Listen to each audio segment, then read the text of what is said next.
Good evening. I'd like to call to order the council meeting of August 28th. And if Chris Swope would please read the roll. Certainly. Councilmember Brown.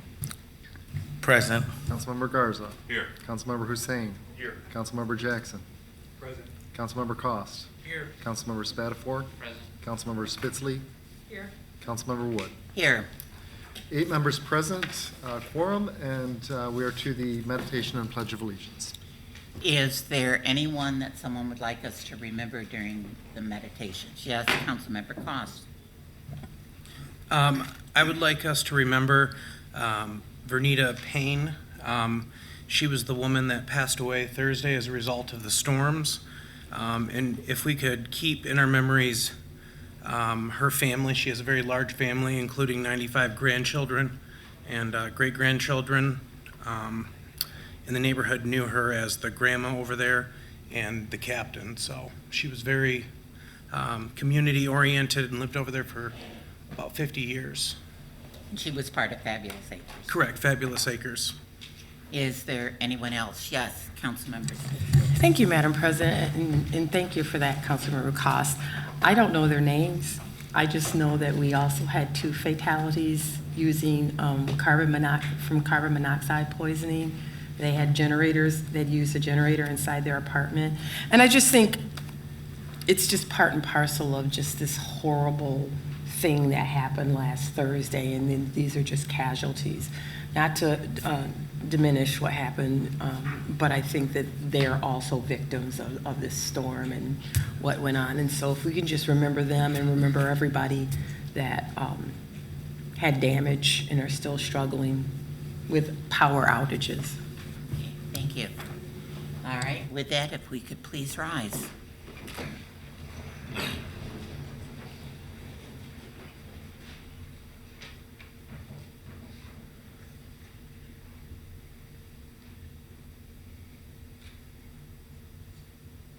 Thank you. I pledge allegiance to the flag of the United States of America and to the republic for which it stands, one nation, under God, indivisible, with liberty and justice for all. You have for your approval the council proceedings of August 14th. Vice President Garza. Thank you, Council President. I move the minutes of August 14th meeting as written.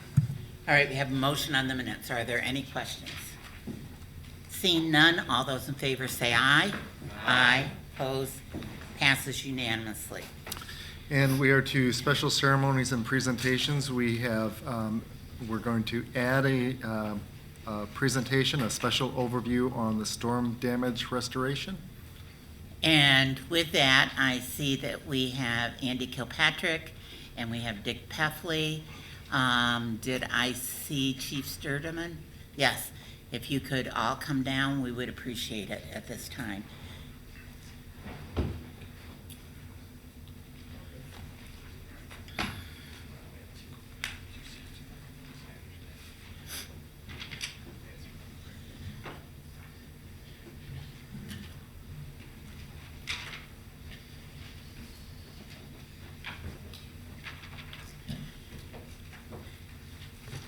At this time, the reason council has asked that we have a special presentation, we know that there are a number of our residents that have been and are still affected by the storm. We also came up with a series of questions that was provided to the administration, and I assumed to the mayor's office, and I assume that he provided them to each of you as well. Council members, you do have them in your packet. What I'd like to do is maybe if we could have an overview, and then if we could go through those questions, and if we have council members that would like to ask a question, please don't hesitate to raise your hands. Again, we want to welcome you and thank you for being here. We know that many of you have been working around the clock on this and still have a lot of work to do. But we think it's extremely important that we make sure that we, as the council as well as the public, understand where we are and what the future looks like. So with that, I'm not sure who would like to open up with remarks. Okay, we'll start off with Director of Public Service, Mr. Kilpatrick. All right. Thank you, council members, for this opportunity to talk with you this evening. As you know and have heard, obviously it's a very significant storm that we got, a large wind event. I think as far as phasing, the first thing you'll hear obviously is people's power is out, right? So that goes to the Board of Water and Light response, and then following that, the city will have a significant response because we are not able to get into streets until those power lines are cleared and we're given the go-ahead from the board. Then we will have a significant cleanup, probably bigger than the ice storms, and it will probably go on for several weeks for us as we're getting crews in there and are able to do cleanup. So, I mean, I think that's kind of the overview from the initial side on the city. I think Dick Peffley will have more information on kind of the initial, storm response from the board and significant response there, and Fire Chief start event.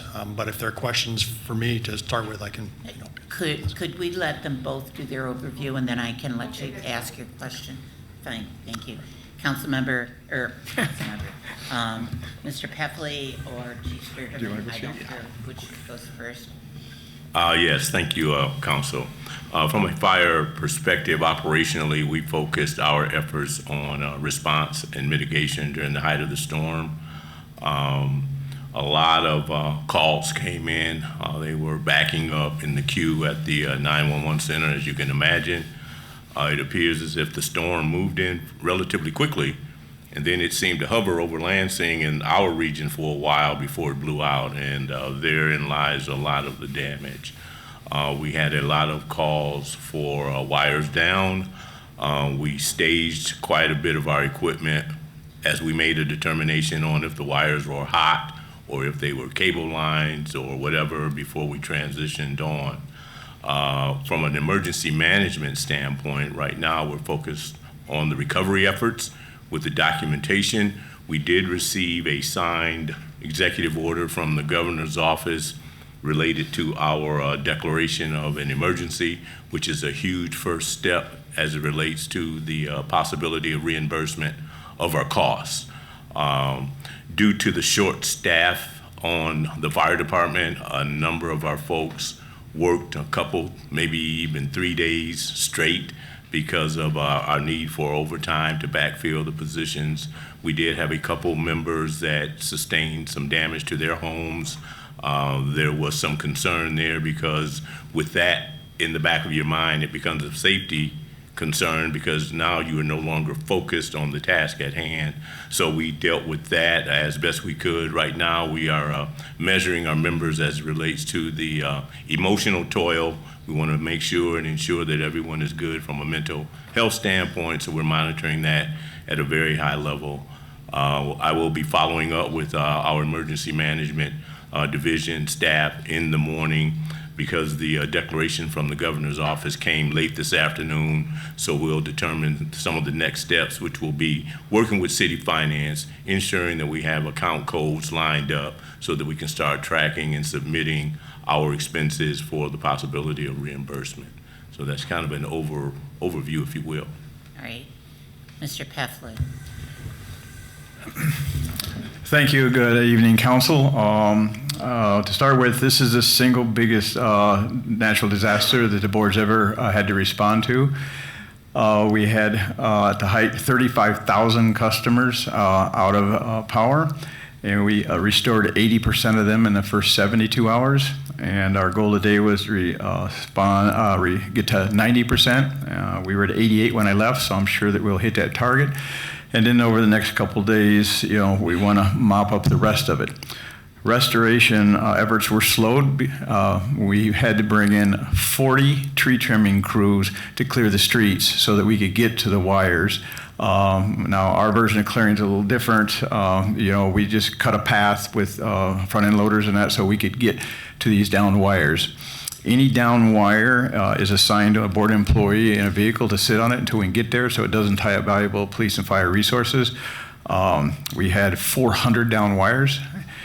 And a typical storm response for us is about 25 crews, maybe 30. We have 100 crews on the ground right now from all over the country. They've stepped up to help us, and we are still struggling with getting into back lots with our tree vegetation crews having to cut through. This storm is different than any storm we've seen before because our lines are trimmed to industry best standards, and we don't see these. These are complete trees that are 70 feet tall. There's a whole line of trees out in Delta Township that were 150 years old, and it just snapped them off, and it took down all our infrastructure. During the ice storm, which I don't like to mention, this will probably be the new ice storm, is that we lost a lot of wires, but we only lost 4 poles. We have 41 poles that were down, and we're working on those. A typical pole outage for us is 4 hours, but some of these poles are at busy intersections with a lot of wires on them. We have pictures of one pole at the corner of Waverly and Willow where 4 crews were on it for 16 hours to transfer. They're working on these circuits live, and so it takes time. We have the resources to put this up. We have the material. We were ready. We had a storm call. These crews were on call. They knew they could be mobilized. They got here the next day. And so now we're down to, out of the 35,000, we have 3,900 customers that are still out, and we're not sending anybody home other than for the 8 hours of rest time they're required until we get them on. We restore power based on the bang for the buck. You have a series of wires down, so the first tranche is any wire that you put up that will bring 1,000 customers back.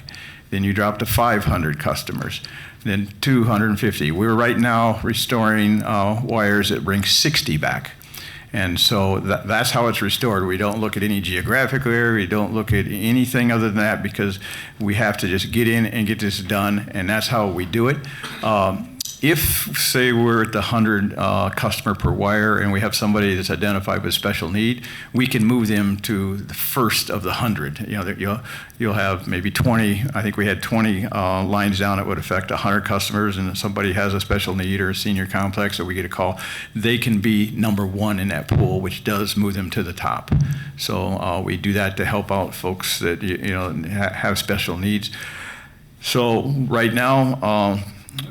We have 300 houses that we know of that the mask has been ripped off. We are trying to educate the residents on how the responsibility to put the mask up is theirs. We have a mask program. If they use one of our contractors, we have interest-free money to help them do that. They have to go, the contractor has to get a permit from the city, and then the contractor will put the mask back up, and we'll come out and hook it up for them. But that's a lot of masks to be down. I've never seen that many masks down before at one time. But I think staff is doing a good job. We've had very good coordination with the city, and I think that's high level where we're at right now. We appreciate the support and the patience for the remaining 3,900. We're doing everything we can to get them back. Okay, we did have Councilmember Spitzley that had a question, and then we can start going through the questions. Councilmember Spitzley. Thank you, Madam President. So now I have one question for each one of them. Okay. Okay. So thank you. Thank all of you. I think, when you think about, Lansing, this is the best of Lansing as far as I'm concerned, and having folks who are out there, helping and helping their neighbors. So I was just incredibly proud. So thank you for your help. But Andy, the question is, so you have, normally you have the sticks and you bind them up and you put them on. What's the process for the big logs? Are you guys going to be taking those, or what do I need to do? And before you answer that, that is question number 13. Do all limbs, debris have to be bundled no more than 2 inches in diameter or 4 feet in length, or are you relaxing the standards? So. Sorry, No, it's I fine. didn't read that one. I missed will that. answer it briefly now in case someone is only on for right now. But basically, we will have 2 programs. Our normal yard waste is, our employees there have to lift each bundle or bag, and so those guidelines will be the same. However, we will have another program for storm debris, so I'll go through that a little bit later. We can go out of order, go ahead. Okay, that's fine. I apologize for that. Not a problem, we'll just cross it off. That Okay. isn't a problem. So with that, again, we have different trucks that we'll be using for our yard waste, different employees. Well, it could be some of the same employees. However, the normal yard waste will go on as scheduled, same guidelines. Just because we can't throw a 75-pound log into the truck and have it compacted. So should become clear. We're going to put something out to that so people are aware of that fact that yard waste is yard waste. Those guidelines will stay the same, but for storm debris, kind of tree-related storm debris, that will go out at the curb. It will not be the same schedule because it will probably take us 3 to 5 weeks to get through the city based on the quantity we're seeing here. And that will be picked up kind of mechanically, the same truck we use for bulk waste and other forestry trucks. We will basically scoop that up and put it in there and take that away to Kriegel Park, where eventually we'll have a big tub grinder grind it up. But we will also have another option. We're finalizing kind of time details, but we will open Kriegel Park up for residents that want to bring their storm debris themselves and drop that off, so that can be done in a more timely fashion. So we'll have all that debris in one location, and then when that is all piled up at the end of this, we will grind it up. So that information will be on our website. We will put that out on social media, and you guys will obviously be copied on that before, but we're finalizing those details. But we'll essentially 2 programs. Residents are also more than welcome. Hammond Farms in Granger, which is where we take our stuff to start with. Residents can drop off there. There is a fee for that, but if they want to get rid of it quickly, or they want to pay someone to get that taken away, then that's obviously up to them. But we will be doing something outside of the ordinary because yard waste is paid for by the yard waste fee, and that is pretty much for those guidelines. This would be outside of the normal yard waste cleanup. So we'll have kind of 2 programs. So with that, when we talk about, and that's 6, 7, and 13, 6 was how are we coordinating the removal of limbs and wood. 7 is when will the removal of debris at curbside begin. So you're saying it'll be approximately a month before? No. We think it will take about a month to clean it up once we're out there.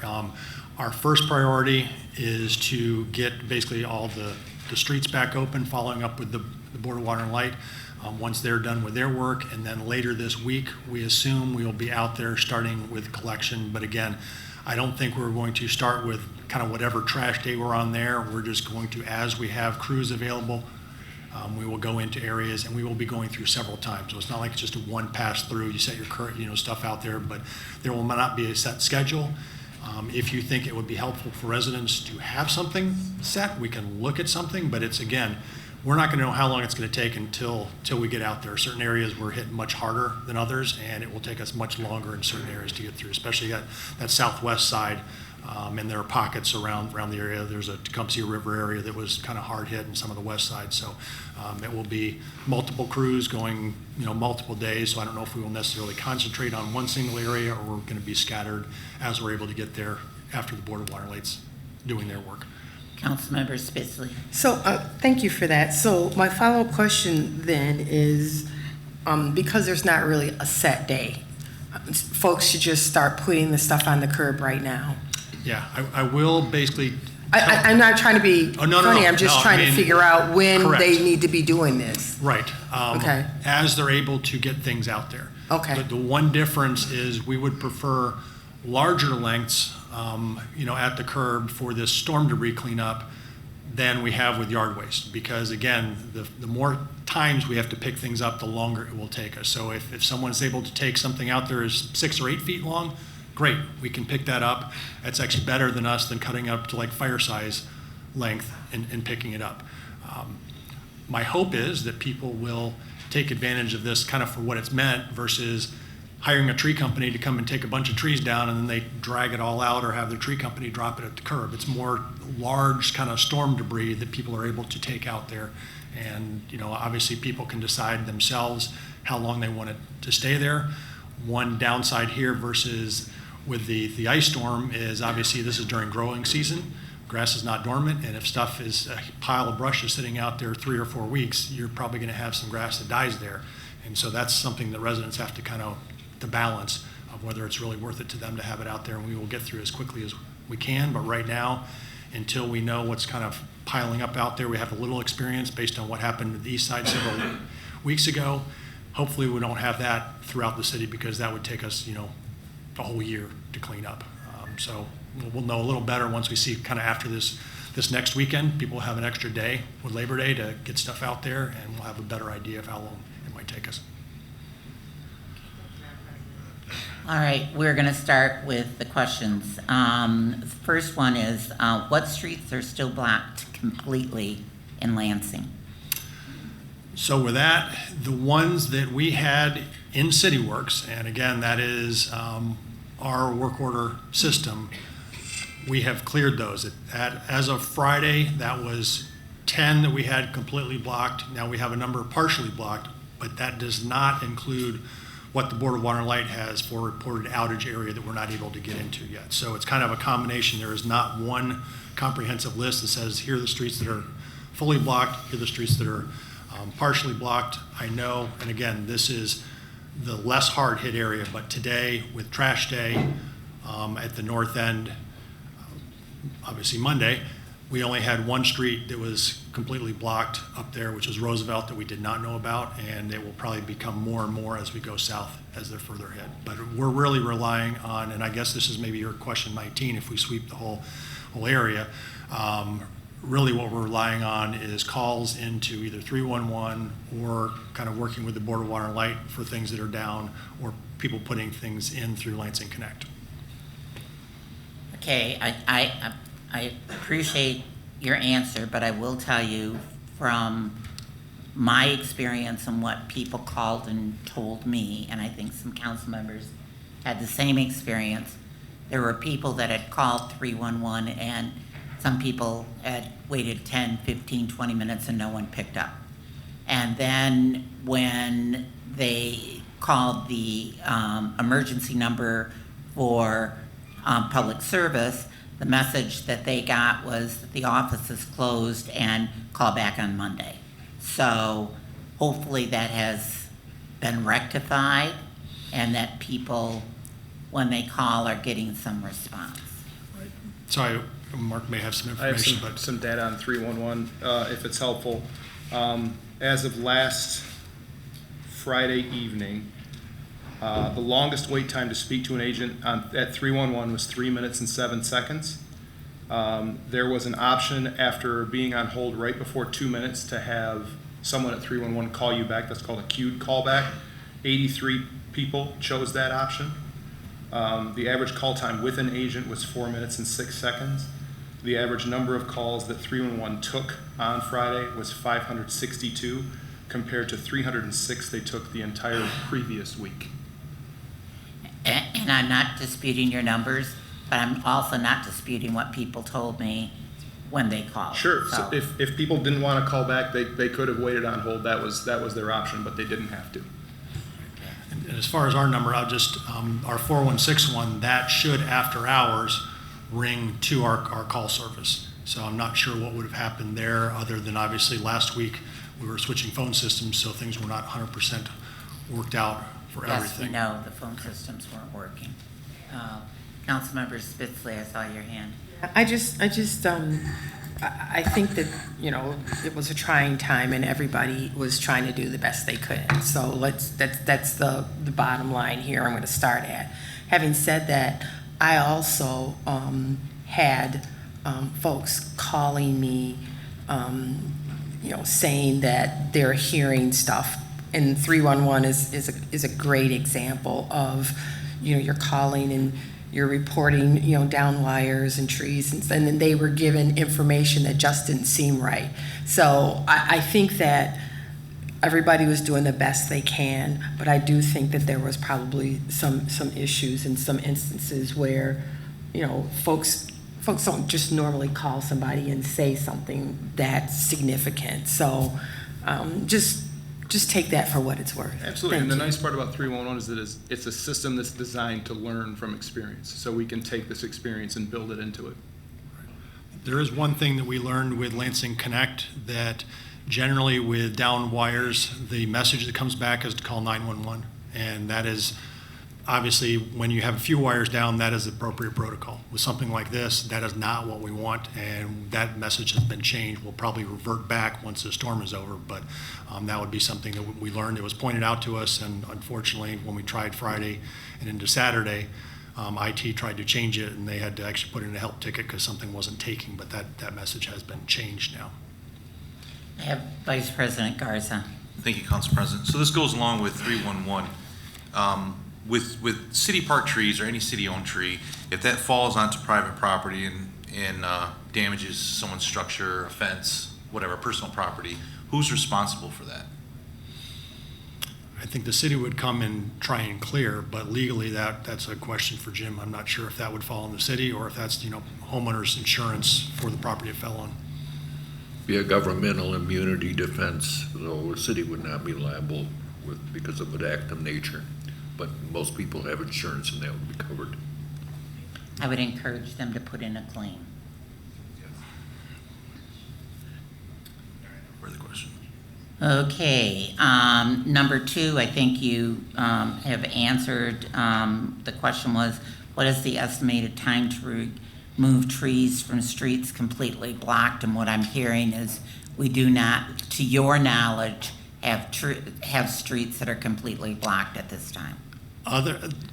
None that are through Lansing Connect through CityWorks. There may be some that still have Board of Water and Light need to, bring power back on, and those then once it's cleared for us to get in there, generally within about 2 hours of our folks being on site, the street will be back open, not maybe, curb to curb, but passable.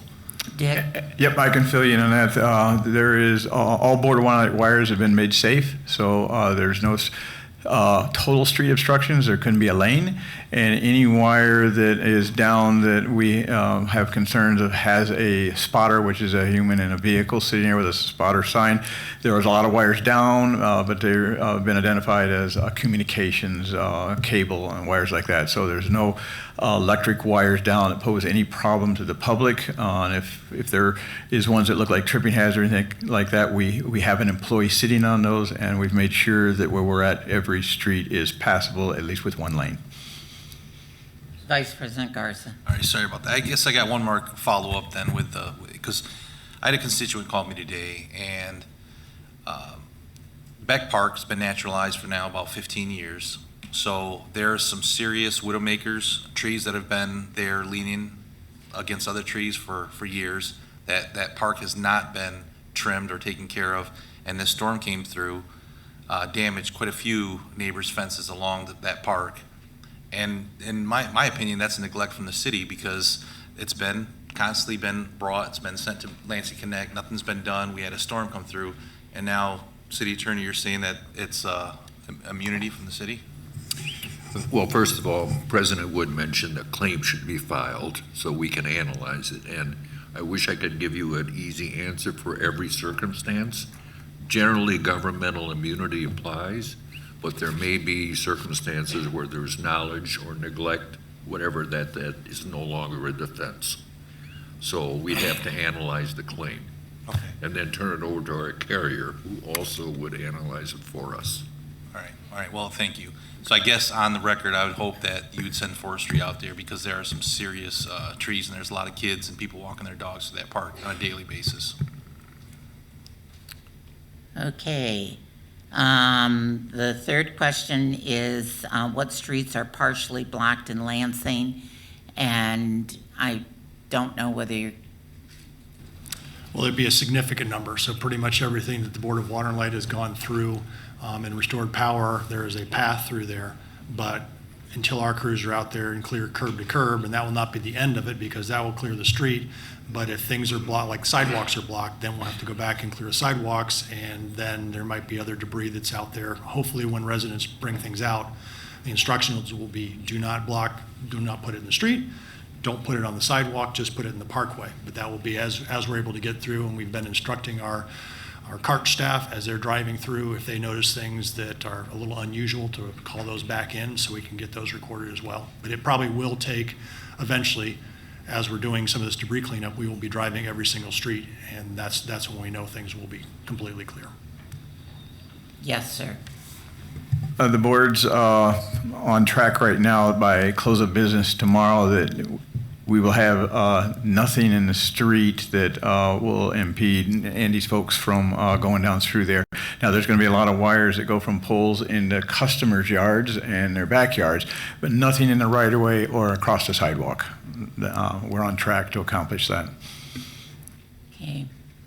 The next question had to do with how is public service coordinating with BWL for the removal of trees and branches so the power can be restored? I think you've basically answered that. Did anyone want to add anything to that?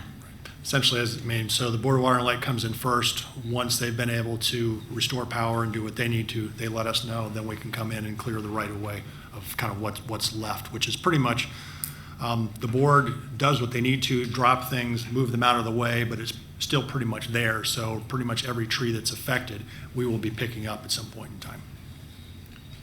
One question we've got, though, that would be good for the record is that homeowners have approached us and asked if they were going to get charged for the trees that we're cutting up in their backyard. Now, we're not removing them because they damage their property, and the answer is no. We're cutting them clear so that we can get the wire up, and then we leave them for them, but the board is not charging for any damage to its infrastructure. Thank you.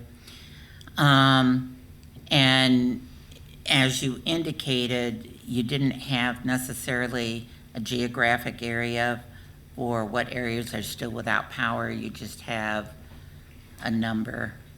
The outage map, if you pull it up, it's had 100% uptime during this outage, and it's a really good representation. And it's 3,900 customers, and it's scattered through the entire service territory right now. And these are down to what we call 60 houses or so pocket outages. So it's pretty widespread. The Delta River Drive corridor through Delta Township and into Lansing was the hardest hit. The south side of Lansing was the second hardest hit, and so those are the areas that all of our crews are working in right now to restore. But there's still some scattered outages in Groesbeck, some in East Lansing. It's pretty spread out, but the outage map will show you exactly where they are. And I know there were a lot of damaged trees in Churchill and in your Colonial Cooperative. And then there were some, I don't know if you saw the one picture in Colonial Cooperative where it took the entire right-of-way. The tree didn't fall in the street, it fell into the property, but it lifted the entire right-of-way along with it. Yeah, that's something we'll assess. We have a lot of sidewalks that have been, pulled up by trees going over, and other right-of-way impacts. And so once everything's cleared, we're going to have to go and make those areas safe as well. So we don't really have those numbers yet until we can get in the areas. Councilmember Spitzley and then Councilmember Hussein. Thank you, Madam President. I see there's a similar question on 17 for 17, but you have on your website the mass repair program. Is that what it's called? Yes. Can you expand on that a little bit for people who are watching? Because most of those homes that you're talking about, including my son's, it needs to have some mass repair on their house. And so can you explain to me what that means and how they go about doing that? Happy to do so. So if you can log on, and the mask is the property of the property owner. Mm-hmm. And so they're responsible to put it back up. Their insurance will most likely, we've always seen where it pays for it. But if it doesn't, or they don't want to put a claim on, if they use one of the board's approved contractors, we will give them interest-free loan over a period of time to help ease the pain. So the logistics of it is they call a licensed contractor, we'll give them a list. The contractor reaches out and gets a permit from the city. They come out and put the mask on. They're typically $1,500 to $2,000 typically. Then that contractor will contract the boat or water and light, and we'll come out and hook the residence power back up. Now, if it's not in the middle of a storm, this all happens really quick. Right now, getting electricians kind of tough, customers told us, and we're not down to what we're hooking up onesies and twosies outages yet. We're hoping to be there in a day or so, but we'll try to respond as fast as we can to get them hooked back up. Okay, Councilmember Hussein. Sure. Real quick to the latter point, because I was actually going to ask a question of Mr. Kilpatrick. With regard to the approved contractors or electricians that you all have, do you have more than the 3 that are on your hanger, your door hanger? You stumped me. I'm not sure. I'd be happy to follow up. And a customer can use any contractor, licensed contractor. It's just the ones that we have, we know they're fair to charge and we're reimbursed, but I don't know if we have more than that. Okay, because we're getting a lot of questions with regards to electricians. Yeah, there's only 3 on there, and one of them, Newkirk, just so you know. Okay. They're telling folks that they don't do residential. Really? What you have is you have 2 that will do residential on that door hanger. So if you could, generate a larger list, I know you have a lot to do right now, but even in the future, that would be incredibly helpful. No, I will assign that tomorrow because people need the list now. Absolutely. I will get that, and I'll get information to the council on what we're doing. I wasn't aware of that. 3, and we'll talk to Newkirk too, and maybe persuade them through this storm to be flexible on that. Fantastic. There are, Councilmember Mark. although I appreciate the promotion.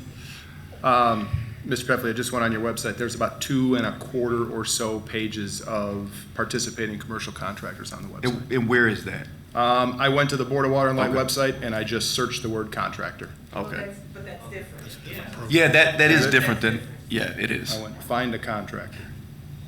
If I may, Madam President, that's different than the MAST program, I think. Yes. So there, from what I understand, because I'm living it right now, there's only 3. And today, if you schedule somebody, their first appointment is Thursday. So there's, so that's what I understand, is there are only 3 and they're scheduling till Thursday. That's how I understood it as well, but I think, Dick, you can probably get us clarification because I think you know more than anybody up here. Absolutely. That is. Resources. Yep, that is no problem, and we have the resources to research that tomorrow for you and see what we can come up with, because probably we know the ones we put on there are reputable, and the residents, our customers, would be happy with. But in this situation, 3 is not going to do it, especially if one of them isn't doing that. So I've already sent a note off on that. You're the best. And then, Mr. Kilpatrick, there was a point made about trees in the right-of-way that instead of falling and blocking the road have actually fallen across the sidewalk and onto people's property. I know we have 2 as an example on Maybell. That is the responsibility of whom to take care of that debris? So the city takes care of any city tree, whether it falls in the right-of-way or out of the right-of-way. So we had a list of 10 or 12 as of Friday that had either fallen on people's properties or vehicles, and the city crews go out and take care of that, as long as we know about it. And, we do that by request first, but then once we drive out there and once we start to see these, we will take care of those as well. Okay, our next question is, moving forward, what is the plan to aid people who cannot afford to remove a tree that is hazardous of causing damage again or loss of life? I'm not aware right now of a city program to do that or a budget line item that would assist with that. It's something we can look at, but we don't have any established programs that I'm aware of at this time. Well, the fact that we have had the governor now declare a state of emergency, I would think that one of the things we might look at is how many of those that we have and what it would cost and see if that's something that could be covered under that. Okay, yep. My understanding, Chief, correct me if I'm wrong, a lot of times that is additional costs or resources that the city needs to clean up a storm, and it doesn't necessarily apply to, private property owners, but that's something we can look at. Madam President, that would be correct. The reimbursables that we're looking for strictly for the utility of city resources, overtime, cost of whatever program or process that has been implemented to directly address the cause effect of the storm. Typically for homeowners, for citizens, there is nothing that will come through the reimbursement program through either the federal government, FEMA, and or state government. All right, thank you, sir. Will we have a massive, number 9 is, will we have a massive tree planting with the loss of so many trees? It's something we'll definitely assess once we get through this. We know that there will be more, trees that have been lost, and something we'll look at. Budgets being the way they are at the moment, I don't think we have additional funding that is allocated for that, unless that's something that potentially could be covered in the storm, costs for the emergency declaration. I think trees, we all love trees. People didn't like necessarily when the board started trimming the way they trim for utility. But obviously, if the tree's there, depending on the species and size, it can cause issues. It causes issues for our sidewalks, and it's something we'll look at to see if they're more appropriate going back in the right-of-way or back on the private property side, and looking exactly what those species are and what those costs would be to add trees. Okay, thank you. Moving forward, are we looking to hire more forestry to look at trees, maintain them, as many of the trees in the right-of-way are dead, dying, or rotting? At the moment, what we'd like to do is get full staff back to forestry, and then we can assess. I would say if you ask our forestry folks, they'll say it's not enough based on the number of trees we have, but that would be something that between our department saying here's what we think the resources that are necessary, and the administration and council deciding what priority trees are versus the other competing priorities we have in the city. Councilmember Spitzley. Thank you, Madam President. That brings up a question for you. So I know that when I had a house, you guys came like in the back and trimmed trees. Are you still going on people's private property and trimming trees that may impact electrical lines, or how's that work? Yes, we did, after the ice storm, we did a catch-up, basically. We trimmed the entire service territory. It was a 5-year plan. It did take us 6 to finish. Now, we had promised the customers that we wouldn't let it get out of hand again. So we're 3 years into the 5-year second cycle. So the trimming we do now is only taking off 5 years of growth. The first time through, it was much more aggressive, but now we're just taking it back to where it was. If it's a main line going on the street, we trim so there's no branches above it. If it's to go into your service, we tunnel trim 15 feet. If a customer asks for a little more to take off, we will. And we do have a database which we're open to share of every tree under our wires, the size, the height, the species, and graphed, so that we know within our service territory. And then I just have a random question. Chief, are all your stations powered up, or what was the? Yes, ma'am. We have backup generators in place, and those generators are checked once, maybe even twice a shift, because they are a reliable source of operations for us. So, yes, we do have backup.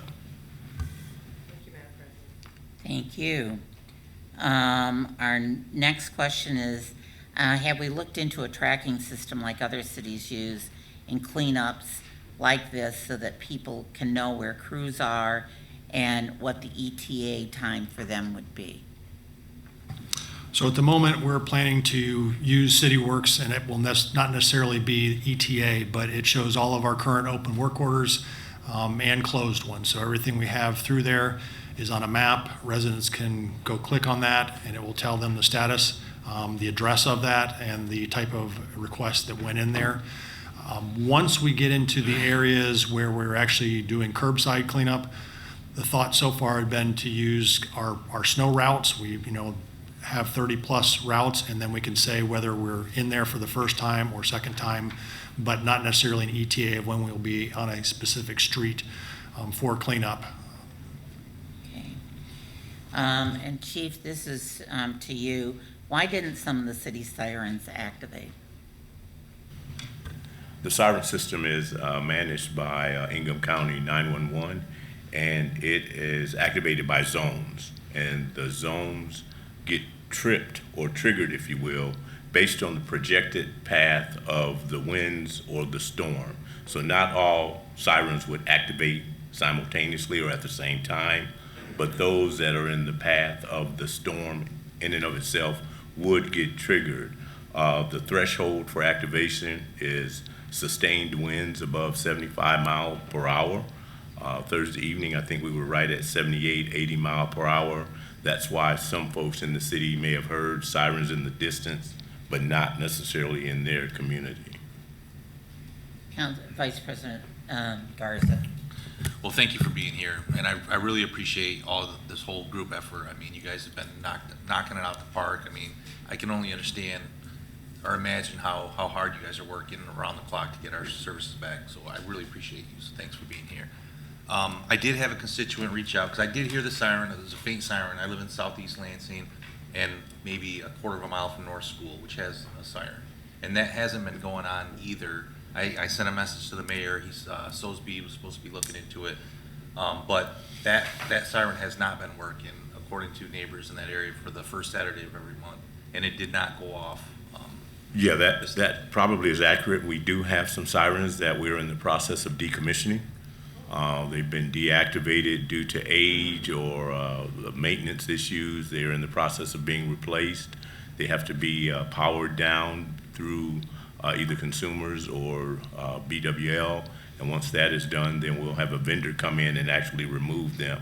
So that transition is taking place as we speak for the most part. So will they be replacing that one? Yes, they will be replacing. Okay, could you, I mean, either the mayor's office or you, Chief Sturdivant, could someone at least get back to me and let me know if that is in fact the plan for the north?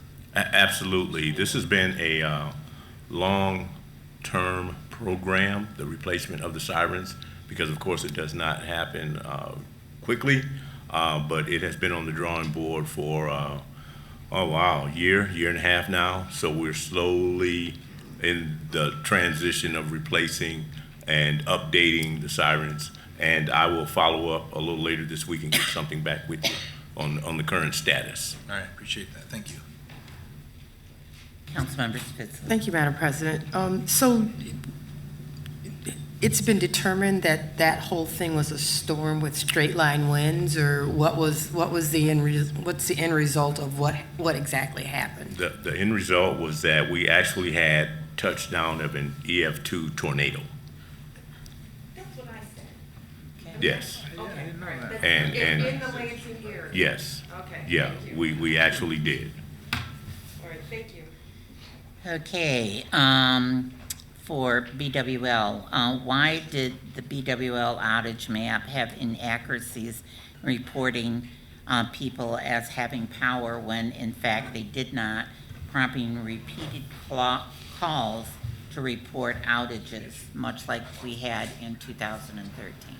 In 2013, the outage map did fail during the outage, and back in 2013, outages were reported by the customer. They can still be reported by the customer, but during this outage, we assigned an IT person to monitor the map. The map had 100% uptime, and during the event, it was taking 50,000 hits a minute, and we documented that. We had no failures on it. Now, my line department folks told me when I was leaving, they said, though, you might want to consider, you had 300 houses that got the mast ripped off and a smart meter crushed by trees. There's no telling what they were doing then. So if somebody is in that zone, smart meter, being smashed by a tree, it would send us an error code. So we'd address it. Now we wouldn't really know what's going on, but in a storm we figured it. But we did not have an outage issue with our map. It has been accurate the whole time, but I'm not disputing the fact somebody said that, they thought their power, we thought it was off. It's pretty hard to tell on the map because we don't identify, when you look at your house on the map, it's not identified that close because that's a security issue, because you don't, if you were the only house in the area that had a power outage, somebody would know that, and that might not be a good thing. So I'm assuming that, the individual asked the question might be somebody that lost a mask, and the meter gets smashed. The IT said there's no telling what signals it was sending out, but that would be the only anomaly. We were very, very proud of the outage map because we never designed it to take 50,000 hits a minute.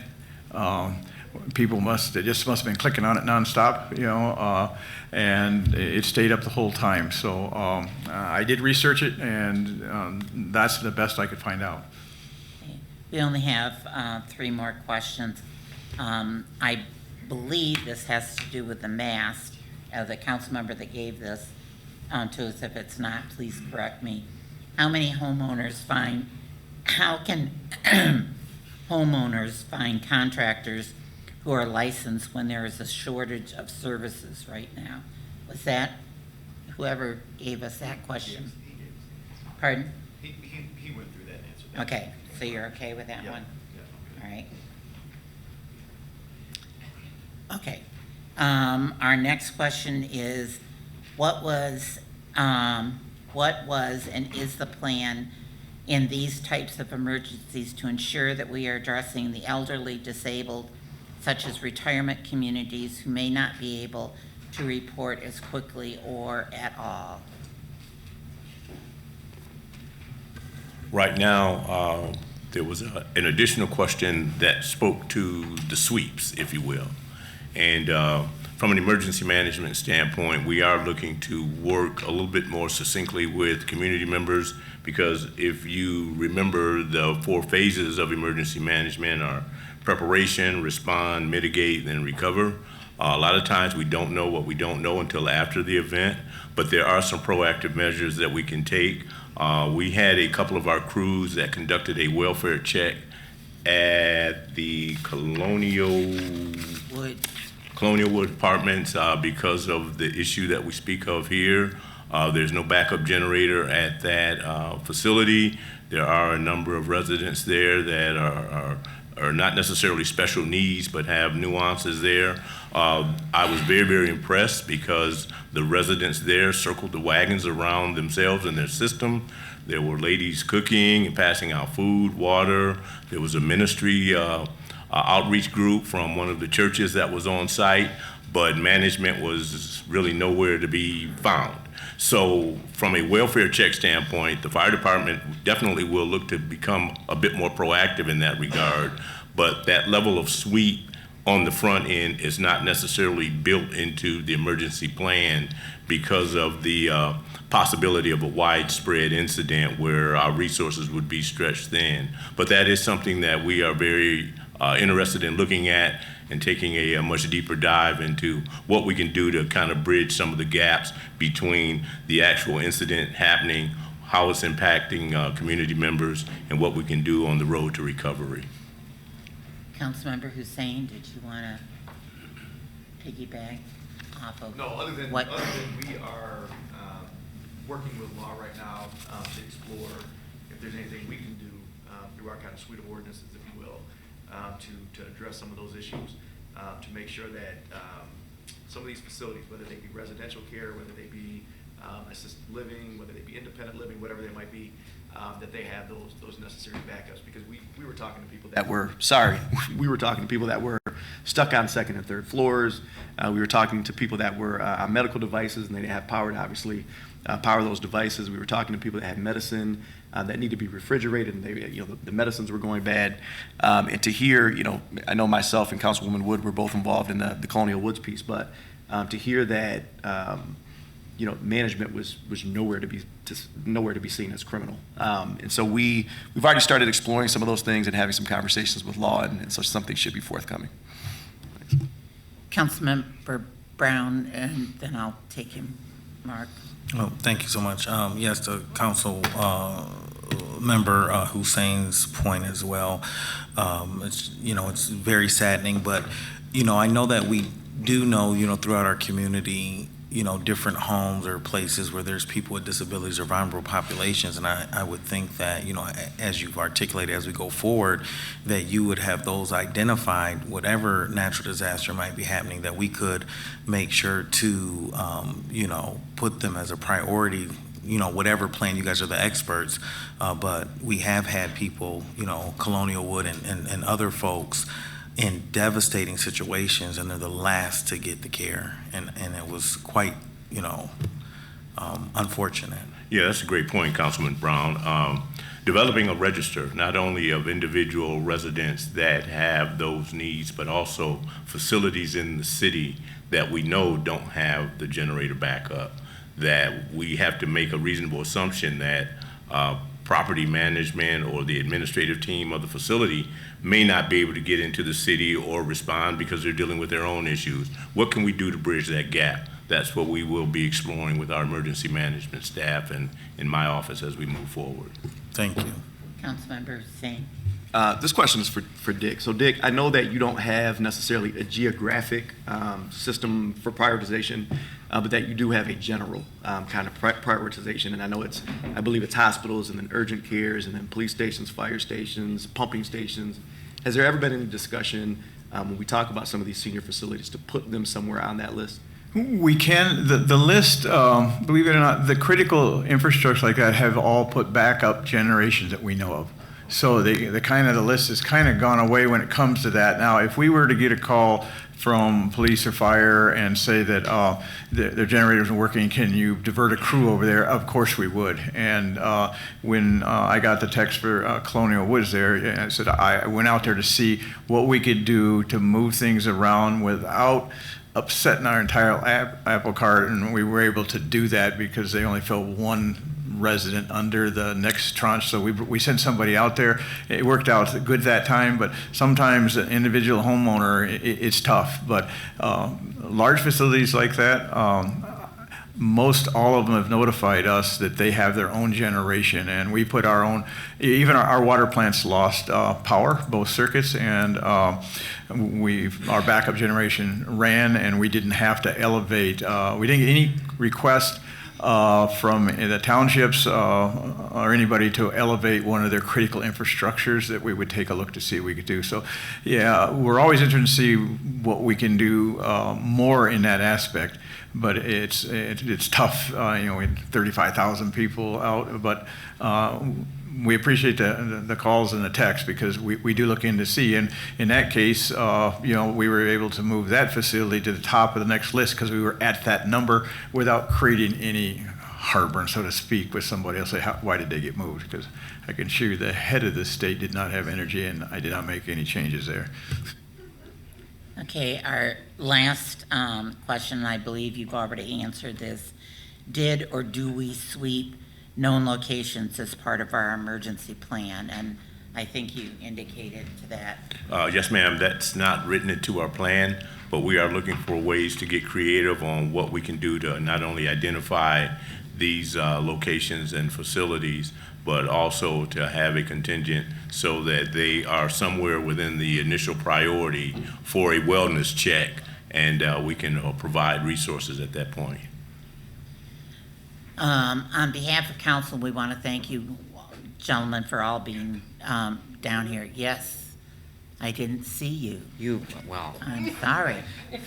I saw you now. You were waving. Okay. Dick, real quick, I've gotten the question in email and such. Other utilities have an outage credit, and I believe ours is after 5 straight days is $25 credit. Is that true that kicks in tomorrow evening sometime if they're still out? Yes, it's 120 hours. It's tomorrow evening, it's $25 after 10:30 p.m. And we are doing everything we can to not pay that because the residents would rather have their energy at $25. Obviously, But we are concerned about a storm coming in tomorrow, not so much losing energy again, but the bucket trucks have wind limitations and lightning, we can't work around there. But you are correct, on our policy is $25 reimbursement after 120 hours of continuous outage with no strings attached. Okay, thank you. Yes, Councilmember. But that's not the homes that have the mast issues, all right? We want to be sure, we want to be clear, right? I'm not sure I understand. If Like they're, if they have to have their mast repaired, they don't qualify for that 120 days. we've been very generous. I'm going to leave it at that. Okay. Thank you. Councilmember Hussein. Well, I think particularly in these types of times when you have folks that are saying, hey, we can't get out there until Thursday, that's certainly not the homeowner's fault. So I have this incredible constituent. Her name is Denise King, and she's going to kill me if I don't ask this. So the 25, is it capped at 25? There's no discussion of potentially, because of the severity of the storm, and to potentially offer some additional relief for folks that have, as an example, lost all the food in the refrigerator and the like? Unfortunately, yes, it's a one-time fee, and I don't know. I looked to see, I'm pretty confident that we haven't had to pay that since the ice storm, because, we pride ourselves on getting power back, and, but this time it is $25. I know it's not much to replace food in the refrigerator. I'm very sensitive to that. Okay. As I started to say before, we want to thank you, gentlemen, for being down here. Again, we know that you've been working diligently. We want you to please let your staffs know how much we appreciate all the work that has been done, as well as those that have come from outside of our community to do that work. We realize this is very trying for our residents, and as we continue to move forward, we will, from the dais here, try to make sure that we provide them as much information in a timely manner as we can. Yes, sir. One closing comment, just for the council members to know that we have spared no expense. In 3 days, we spent $6 million in labor. And that was as of 5 o'clock today. We will do whatever it takes to get the energy restored to our customers. Councilmember Hussein. Sorry, I don't want to belabor the point too much, but I would be remiss if I didn't thank Kelvin Jones and Dick Pelly. Kelvin, the Friday morning was blowing my phone up, and I appreciated it. Right, and just doing an incredible job, information sharing, and then Dick, always incredibly responsive. We were probably circumventing kind of the appropriate chain of command, if you will, getting things to you that we thought needed to be prioritized. And you guys really answered the bell time and time again, so I really appreciate it. Yes, I went to Colonial Woods and walked the facility so that when we restored it, that they didn't have a problem. Like if we brought those 200 customers on and they had a line down, it would have been all for naught. And I concur with the chief. The residents, boy, they saw the border light truck, they were smiling, but I didn't see anybody else there. Yeah, that's unfortunate. All right. We want to thank you, and we'll let you continue with your evening this evening. Thank you. Thank you so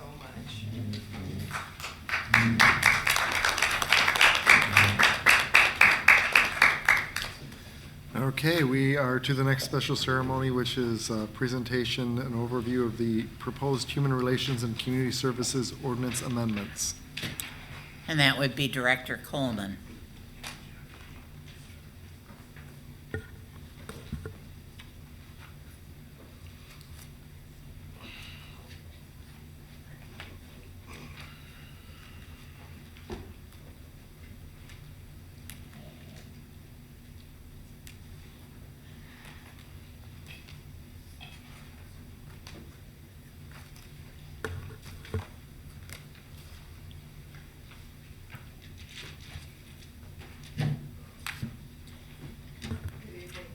Good evening.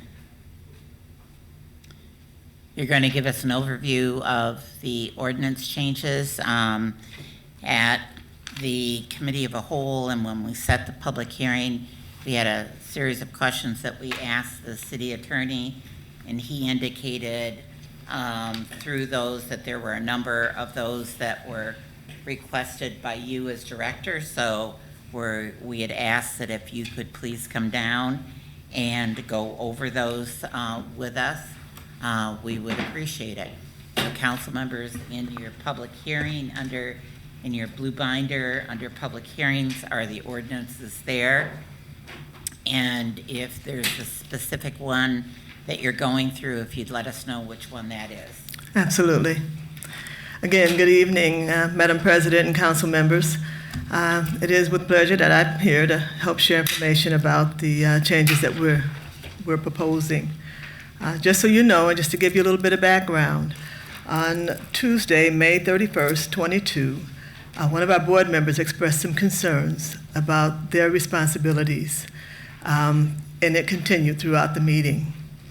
The following meeting, I had invited the city attorney to come into our meeting and help them clarify what their roles and responsibilities are, because there was confusion. There was overlap between staff duties and responsibilities and that of the board. But also there were some areas that were contradictory. The city attorney listened very carefully and committed to coming back with an opinion afterwards. That he did. He did present us with an opinion. I got a copy of it when we met with the mayor and talked through what some of the contradictions were. He then got to work on identifying those areas that needed to be changed. I believe it was Attorney Aboud presented those changes to our board. Our board had some concerns or reservations around it, and then it went from there.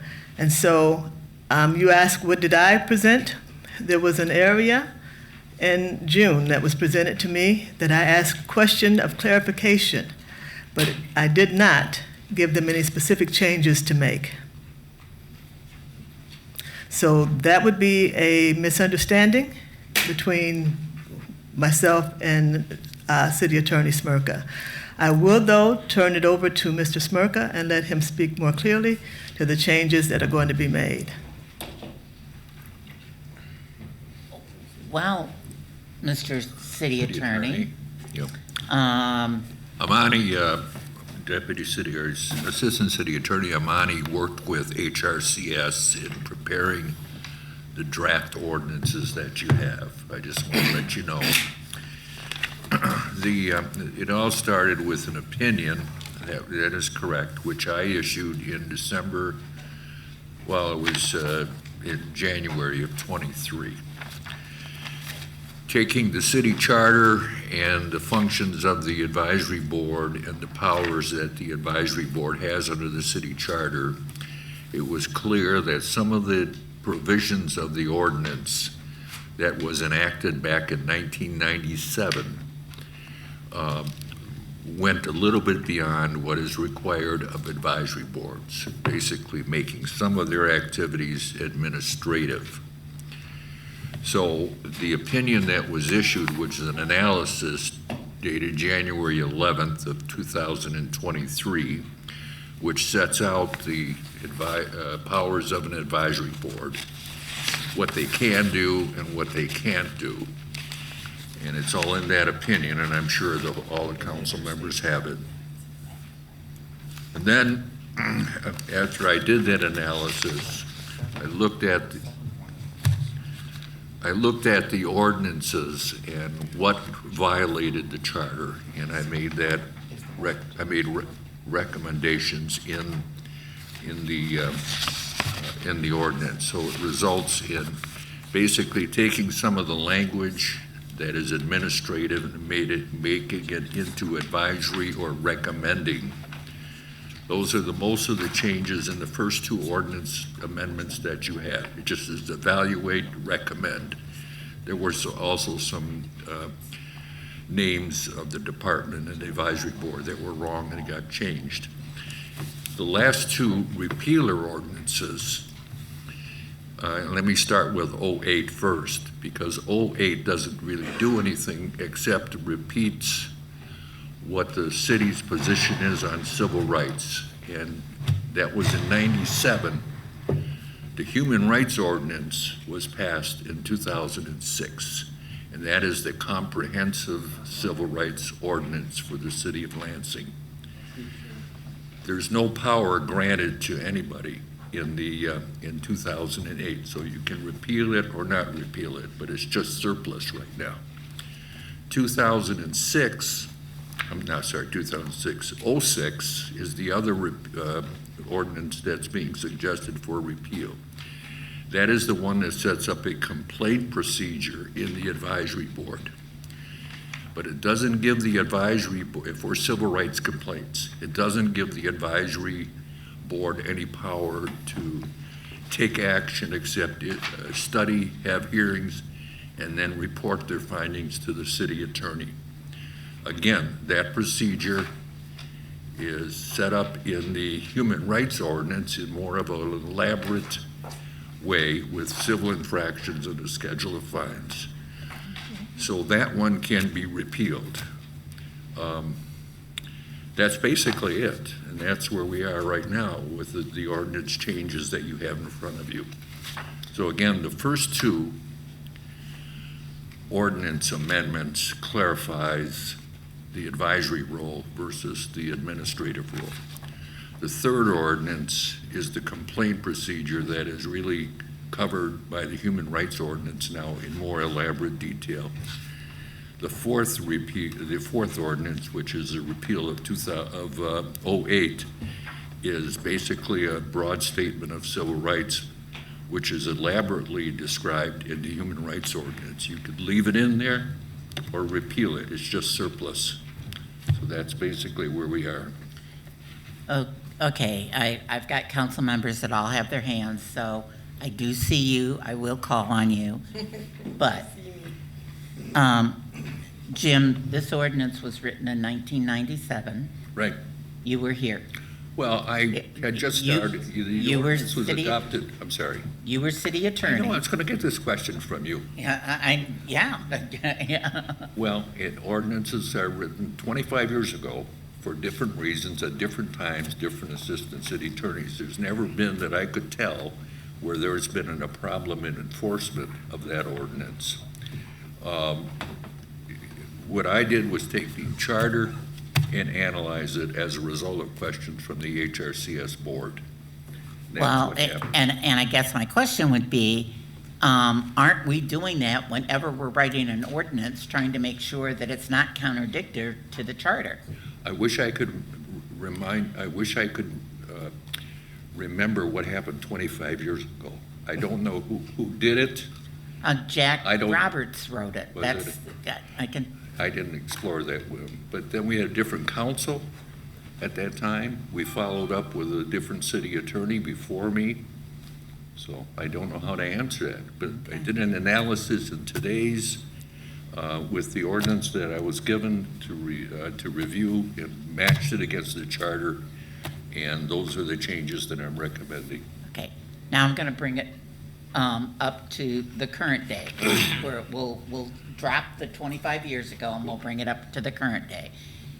When we sat here during Committee of the Whole and went through this, different times we asked you about, well, what about this change? Council members would say, and you'd say, well, you have to talk to the director about this. This was her recommendation. Well,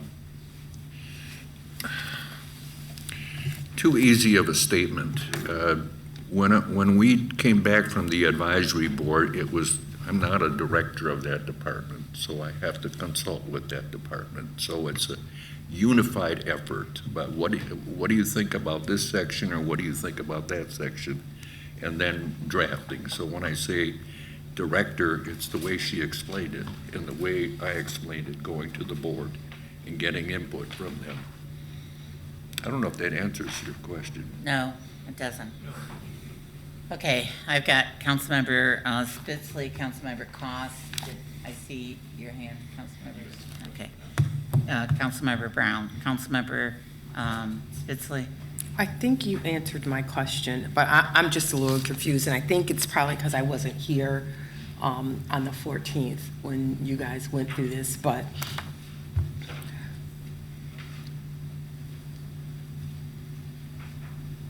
Director Coleman asked the city attorney to look at the ordinance and make changes, or did the HRCS board ask you to make changes? I'm trying to figure out who, because if the HRCS board is only advisory in nature, how can they direct you to do, I'm trying to figure out how this started. That's what I'm trying to figure out. So how did this start? And I apologize if you mentioned this on the 14th. I wasn't here. So. It started with an invite to me to go to the HRCS advisory board. Okay. And to study their functions under the current ordinance, Okay. which I did. Okay. And made the statement for all of those who were there You have a lot of power under this ordinance. Okay.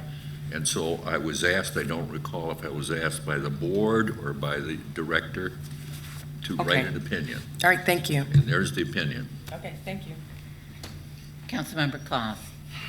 Thank you, President Wood. I think it was the director is what I'm getting from the board.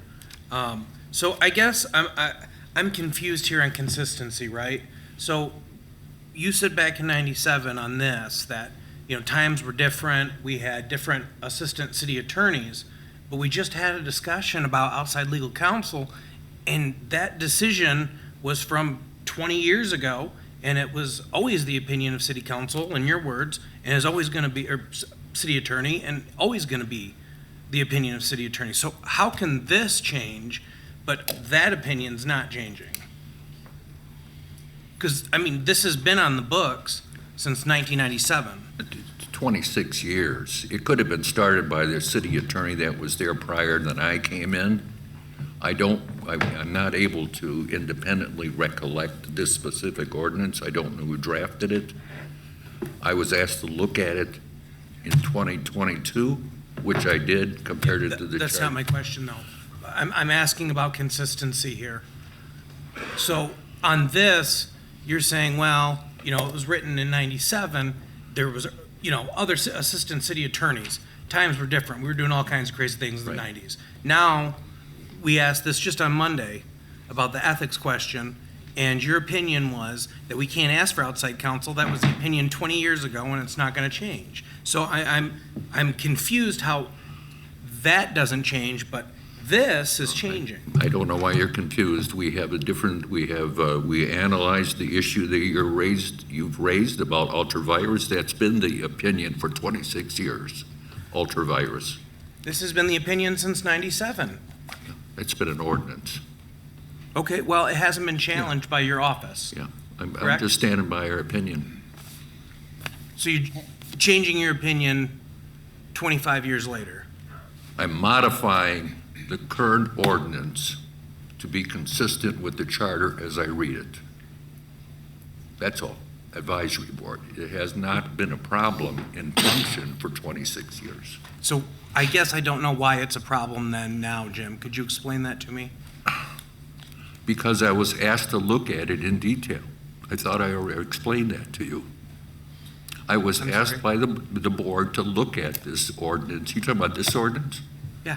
Yeah, in detail, and that's what I did. I did an analysis. I don't know what was done back in '97. Okay. Councilmember Hussein. I think what we should be looking at, I think the ordinance, the spirit of the ordinance, and the entity that it establishes and the power that it vests within that entity, I think is critically important. So I think what we should be doing is, as opposed to, and I know it's a heavy lift, but as opposed to talking about changing the ordinance to essentially align with the charter, I think we should be talking about a charter change.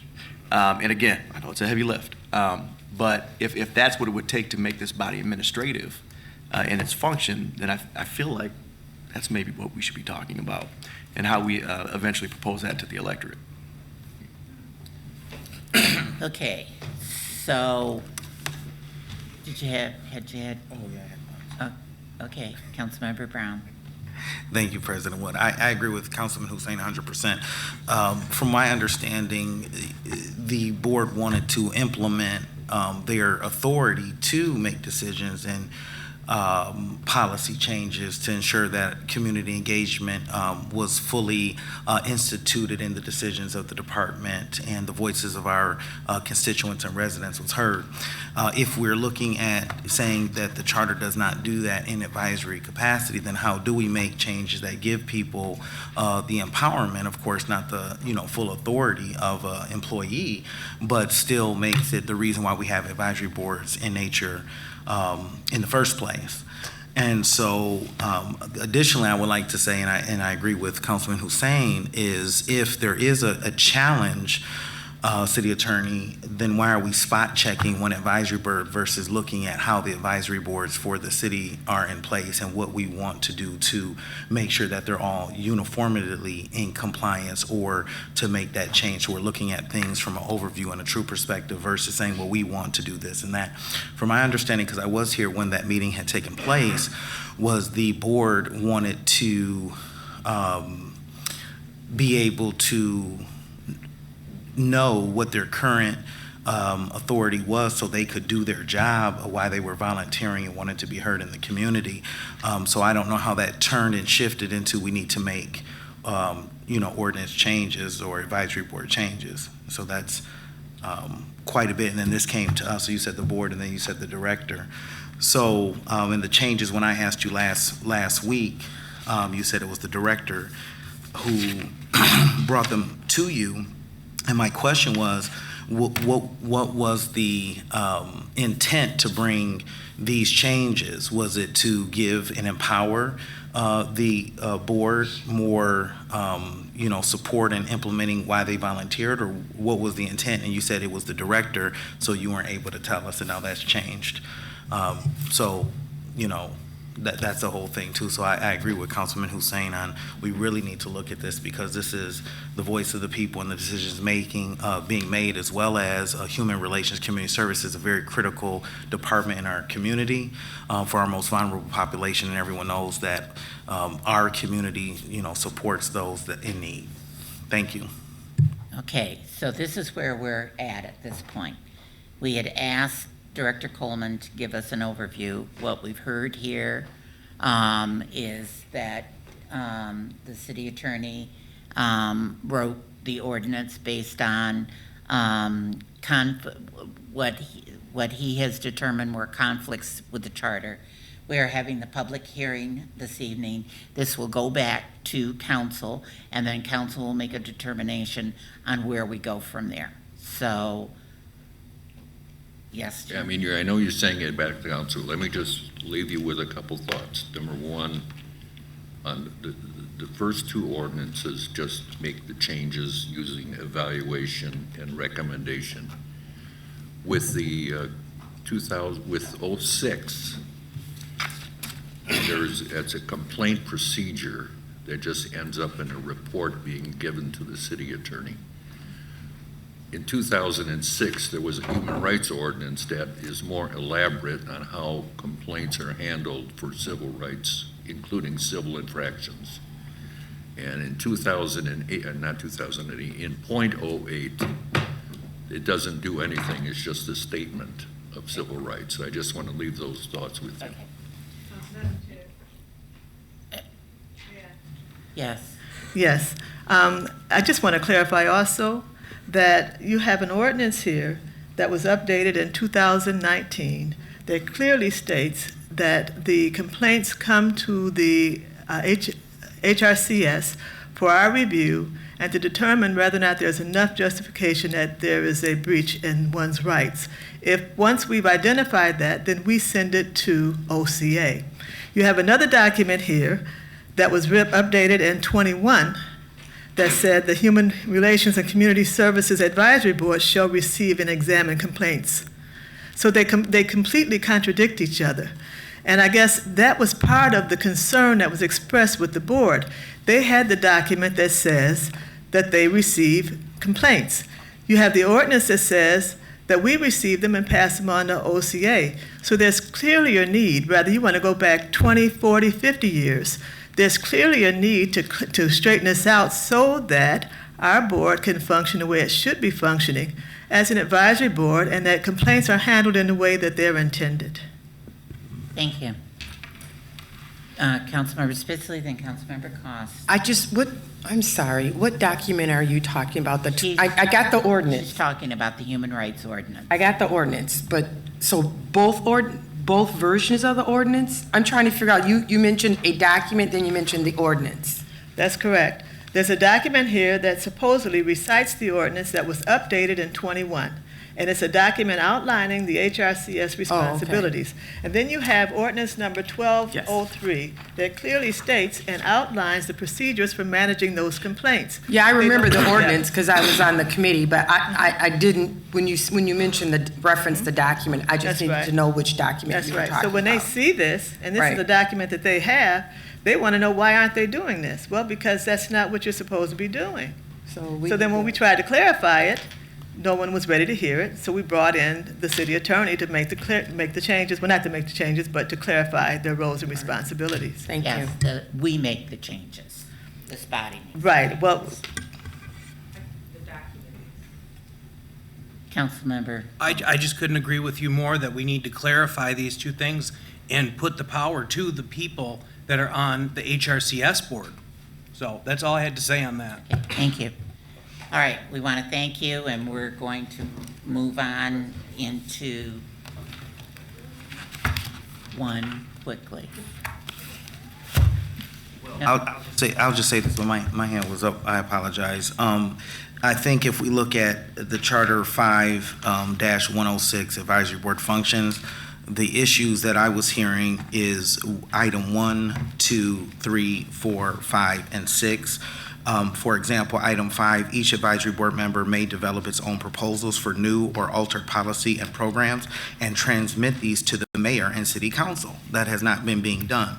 Each advisory board shall, prior to December 1, prepare a report evaluating the effectiveness and analyze the status and priorities of services and activities of the agencies it advises. Copies of these shall be filed with the mayor, council, and the clerk. These things are the items that when, the advisory board was having issues that were being brought forward, and so I just wanted to make sure that was on the record. Thank you. Thank you. Okay, Mr. City Clerk. Okay, we are to comments by council members and the city clerk. Council comments, yes, Councilmember Cost, Councilmember Jackson. I don't think I'm making any friends tonight.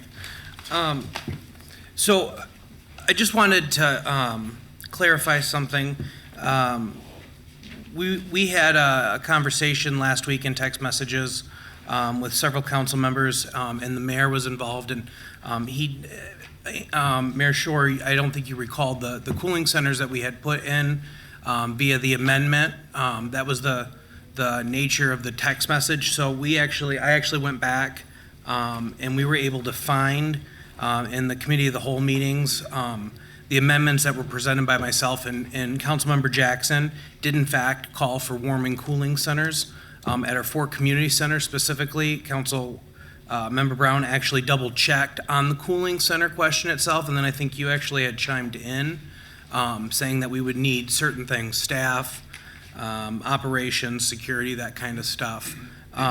So, if we could get an update on where we're at, if we've even looked at that, because I think there was $151,500 to go towards that until we got a permanent warming center, which we won't have those funds till October.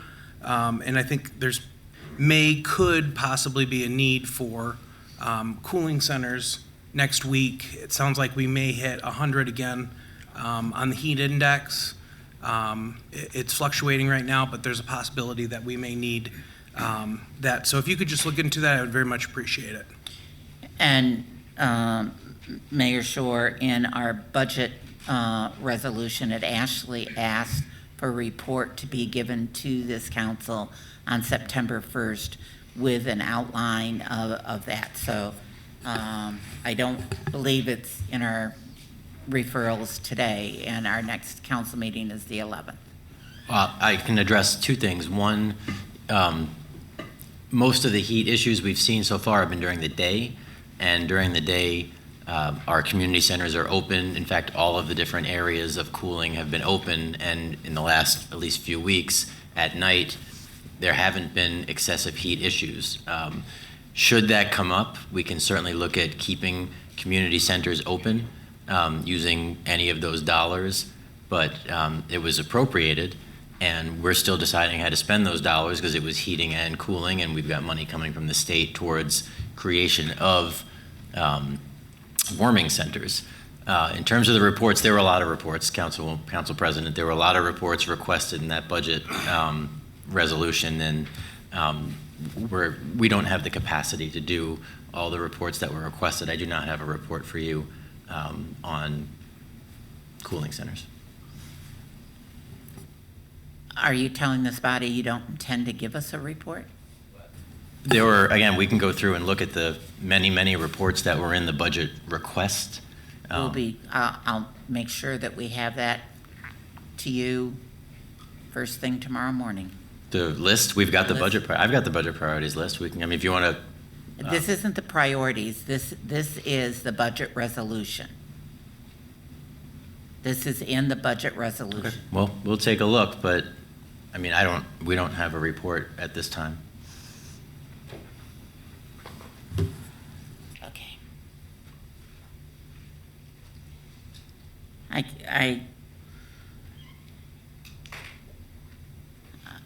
We are attempting to make sure that we are playing fair with each other. And I would hate for us to become too busy to do some of the things that you have asked that we move forward in order to make sure things are being done. I would hope that you would at least respect this body enough, even if it is a one-page document that tells us, gives us an outline. I mean, to do nothing is a show of disrespect. Are you talking about a one-page document on where we are on cooling centers? Yes, that was the report that was due to us September 1st. I'll take a look at the language. I didn't think that there could be mandated reports of the administration. I mean, certainly, I'm happy to take a look and see what you put in that. I read it when it was passed, but again, there are a lot of reports that have been requested. I'll take a look and see, but if we want a one-pager. I see this as a sign of disrespect, Mayor. I see the fact that, well, it's in there and I'm just going to flatly frickin' ignore it. I'll take a look at the language, and we can tell you all the conversations we've had on cooling centers. We looked at the language and said warming centers, and that was the focus. That was the conversation that was made at this council, was that people wanted warming centers. Actually, it said warming and cooling. Okay. We talked about warming and cooling. We're trying to create a center. I get that, but the dollars that we put aside were specifically to be looking at extending the time community centers were open. You were to look to see what the cost would be for additional staff. We've got or that. We can security. provide that. We've got that. Okay, then put it in a piece of paper and give us the damn thing. We'll tell you how much the costs are to keep community centers open. Not a problem. Councilmember Spitzley. I just need to know how many reports did we ask them? I will make sure that you have that as well. Councilmember Brown. Thank you, President Wood. I want to share in the Homelessness and Solutions Committee, Director Coleman indicated they did have a plan for the warming and cooling, and that was to not provide it throughout the city, but at a central location at Let's Community Center for a period of 3 to 4 years, and not use all of the funding from the state line item, as well as the additional funding that we put in the budget. So we were questioning that, which is recorded now. And, Director Coleman did a good job and said, hey, it's above my hands. This is direction of the mayor and, the other powers that be. And so that was just reported, was at whenever our last meeting was. So I just wanted to share that. If I may expand on that, what she said was they were planning on having the centers open starting November. Consistently till April, and it was going to cost $289,000 to do so. And so the pushback, Councilmember Hussein, if you recall, was that wasn't really the intent that we thought it was going to be, that the intent was that on blue days and red days, we would mobilize to provide warming and cooling centers for folks, and that $800,000 that was appropriated would be used for that. So it was the 200, so it was, and so that $800,000, the central location would be Let's, and it would be open from November to March at a cost of $289,000 for it to be open. And so we questioned the efficiency of a proposal like that, because you're not going to have people there every day. And so the response was, there are homeless families, Yes. and there are other folks out. So that's the information that we were given a couple weeks ago. Yeah. Okay, thank you. Just to clarify the number of reports, you were asked to, forestry is requested to initiate a stump removal study. One report. Warming and cooling centers, which was the administration is requested to determine the cost to run per day community centers as warming and cooling for a total of approximately 60 days in a year for 24 hours, which would include utilities, staff, security reports back to council on September 1st. And the last one, 3 reports, just 3. The last one is the social workers project with community mental health.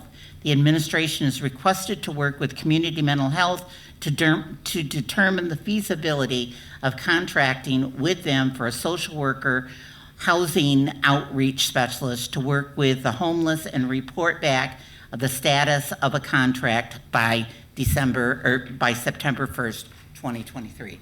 Are there other council member comments at this time? Councilmember Jackson. Thank you. I just wanted to thank everybody who came to the constituent contact meeting last Saturday. I don't know whether it was the power outage, but we had an unusually high turnout, maybe because everybody needed to go eat and use the bathroom, I don't know. But we had a great turnout and a great conversation, and the main topic had to do with charter amendments and alternative forms of government that might have to deal with efficiency and all those other things. It was an interesting conversation. I would like to invite everyone out next month, September, for our 4th Ward constituent contact every 4th Saturday, which will be September 23rd at Gregory's, 2510 North MLK. And as Councilman Cost pointed out, that Gregory's was taken over by the 1st Ward. Technically, it's right on the border.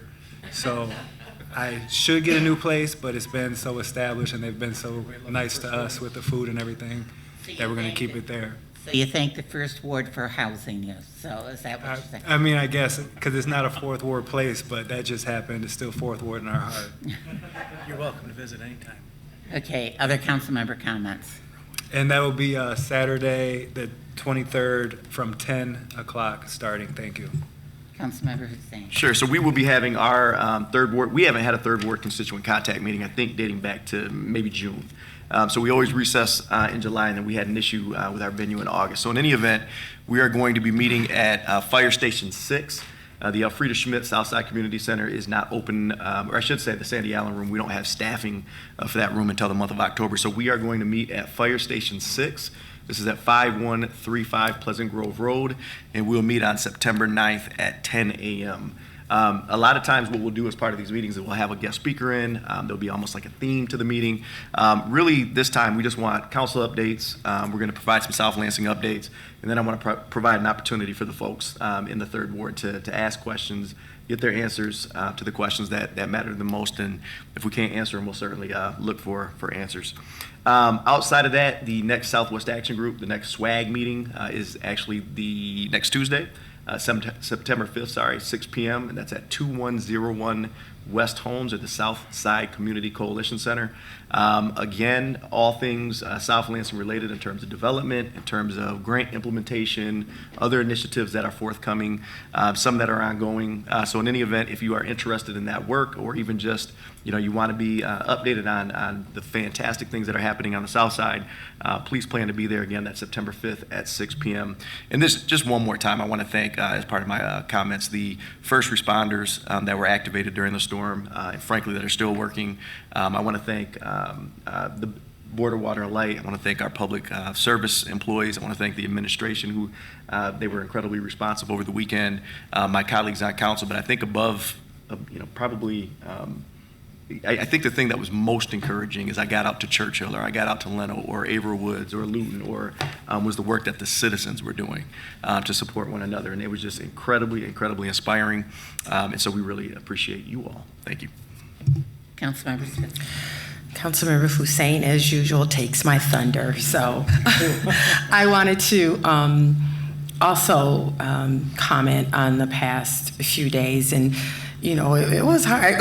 It was hard. My grandchildren were by themselves, and this storm comes in, and I'm trying to get to them, and I can't even get out my door because the wind is pushing me.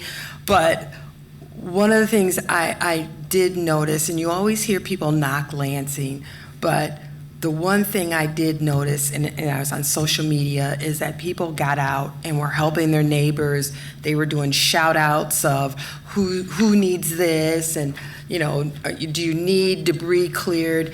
I mean, it was that community that really filled my heart. And so when people knock Lansing, I'm like, that's fine, I'll keep it, because when the chips are down, people really stood up and they really took care of their neighbors. And I want to also thank the council members that were out. I was home with my mom and posting stuff, but there were council members out there taking pictures, making sure their neighbors were taken care of, and doing what they're supposed to be doing, is out there, paying attention to their constituents. I want to thank our first responders, thank our administration.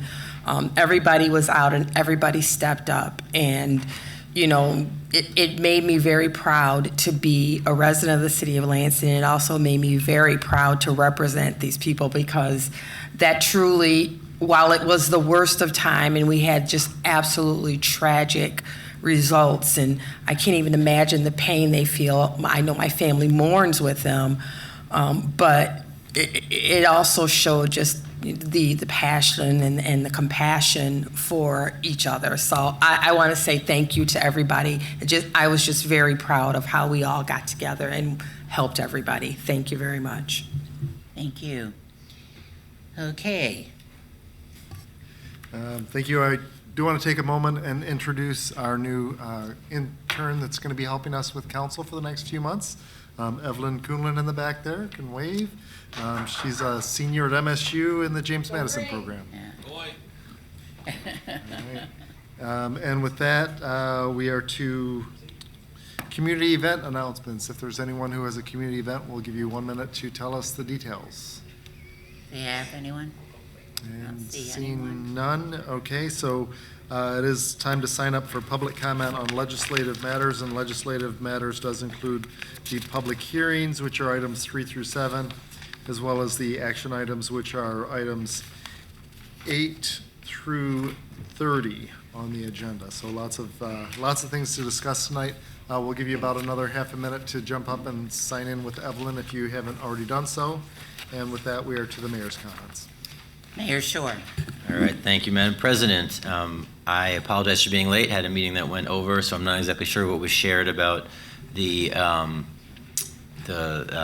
response. But I also want to thank our first responders, including our Board of Water and Light crews, our firefighters, our police officers. They were all just fantastic. I was trying to keep council members as informed as I could as we went through the weekend. I will apologize to Councilman Brown. I apparently had your wrong phone number, which I did not know, so my apologies. But trying to keep everyone in the loop as we go. Thank you to everyone who sent stuff to me. We certainly got it into the queue. I want to thank like it was done, I want to thank our residents. When you walk out and you see people walking around with chainsaws, cutting up wood for others and helping to drag stuff off the road, it was great. It was great. So anyone out there who still doesn't have power, my apologies. I know the board is working hard, and you just heard all that, so I won't repeat that. I will address that we did declare an emergency on Friday, which will allow us to activate resources and to get expenses reimbursed. And then today, about an hour or two ago, I want to thank Governor Gretchen Whitmer, who has added Lansing. She added Ingham and Eaton County. Clinton? Eaton. Thank you. Ingham and Eaton counties, and specifically mentioned the city of Lansing because we made a specific request. So that's great. That opens up resources for us. Congresswoman Slotkin was here and checking things out and is committed to getting the federal government involved. Certainly, you know, as Dick Peffley said, we spare no expense, but these are taxpayer dollars. We have federal emergency funds, and we're going to be seeking those funds as we handle the emergency. And we have a new website today, www.lansingmi.gov/storm cleanup, which has some information, and we'll continue to take requests on Lansing Connect, on 311, and we'll continue the hard work until it's all taken care of. So certainly appreciate that. I do want to recognize on Saturday, the Lansing Bless Fest happened at Adado Park. Thank you to all the organizers there. It was a great event. The East Side and the annual East Side Summerfest went on. I saw Councilman Cost there. I know he was walking around saying hi, and it was great to see so many people there. I know that there were folks that couldn't make it there because they didn't have power, but those that did show up, especially the vendors and everything, it was great to see everyone there at Sears. And I think that's all I've got. Thank you, Madam President. Thank you. Okay, as I indicated, we're to public comment on legislative matters. Action items are 8 through 30 on the agenda, and items 3 through 7 are public hearings. Item 3 is the neighborhood enterprise zone, and then items 4 through 7 are the already somewhat discussed HRCS ordinance changes. Councilmember Spitzley, would you like to explain? Sure. Thank you, Madam President. So what we have before us is basically an expansion of the neighborhood empowerment zones in the city. The total acreage of the neighborhood enterprise zones designated on this section originally stated it shall not exceed 1%. The change would increase it to 15% to make it consistent with state law. And that's basically it. It's changing it from the total acreage that can be designated from 1% to 15% of the total acreage contained within the boundaries of the local governmental unit. Thank you. Vice President Garza, did you have anything you wanted to add to the public hearings on the HRCS ordinance? No, I don't have anything further to add. We had the Director, Kim Coleman, down here explaining it. Thank you. Okay, thank you. Okay, we will start with Hamid Katawazi, followed by Nicholas Zandy. And each speaker has up to 3 minutes to address the City Council.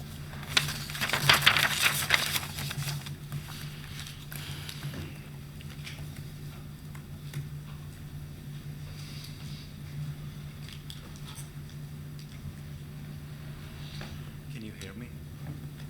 Go ahead, sir. Yes, sir. Hi, Mr. President. Yeah, my name is Hamid, and I am here because of that board up my house. I think I was. Can you move the mic up closer? Oh, there it is. Yeah, can you hear me now? Yes, Oh, we okay. can. Yes, good evening. And I am here because of the previous meeting we had on the 14th, I believe, and because of that board up.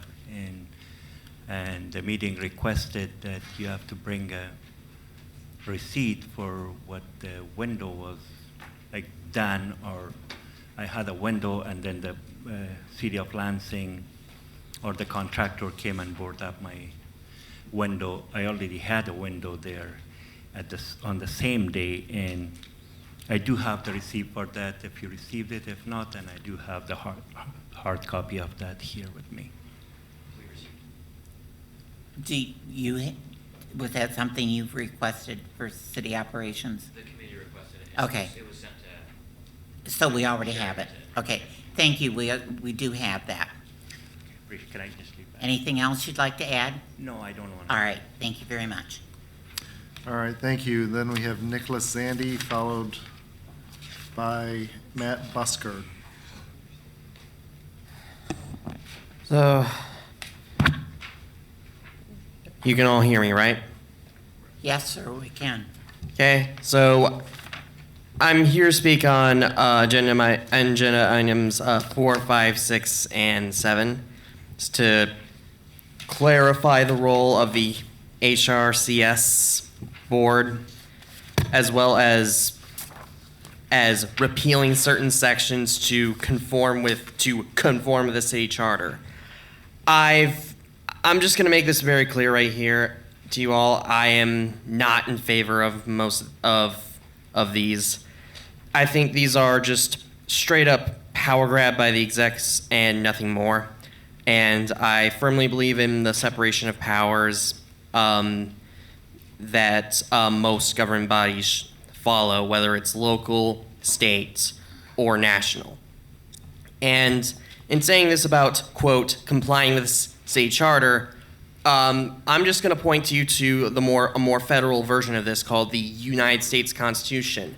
It is a living and breathing document that's been changed about 27 times. And several of them had to specifically change the Constitution because it was either overstepping its powers or it had several outdated materials that needed to be changed, such as either only allowing men to vote, only allowing white people to vote, etc. And because of that, a lot of amendments had to be passed, such as the 13th Amendment, abolishing slavery, except punishment for a crime, which is a whole other issue, as well as giving black people the right to vote in the 15th Amendment, as well as the 19th Amendment, which gave women the right to vote. And in saying that, the city charter, the people of the city of Lansing can vote for changes to the city charter whenever they think it's necessary. And considering this whole using the conformity with the city charter thing, I'm like, considering that the city charter is going to be on the ballot this November, it is a very ill-timed thing to even consider. And so that's why I implore you guys on the city council to not vote for these proposed changes. Thank you. Thank you. Next is Matt Buskard, followed by Mike Lynn.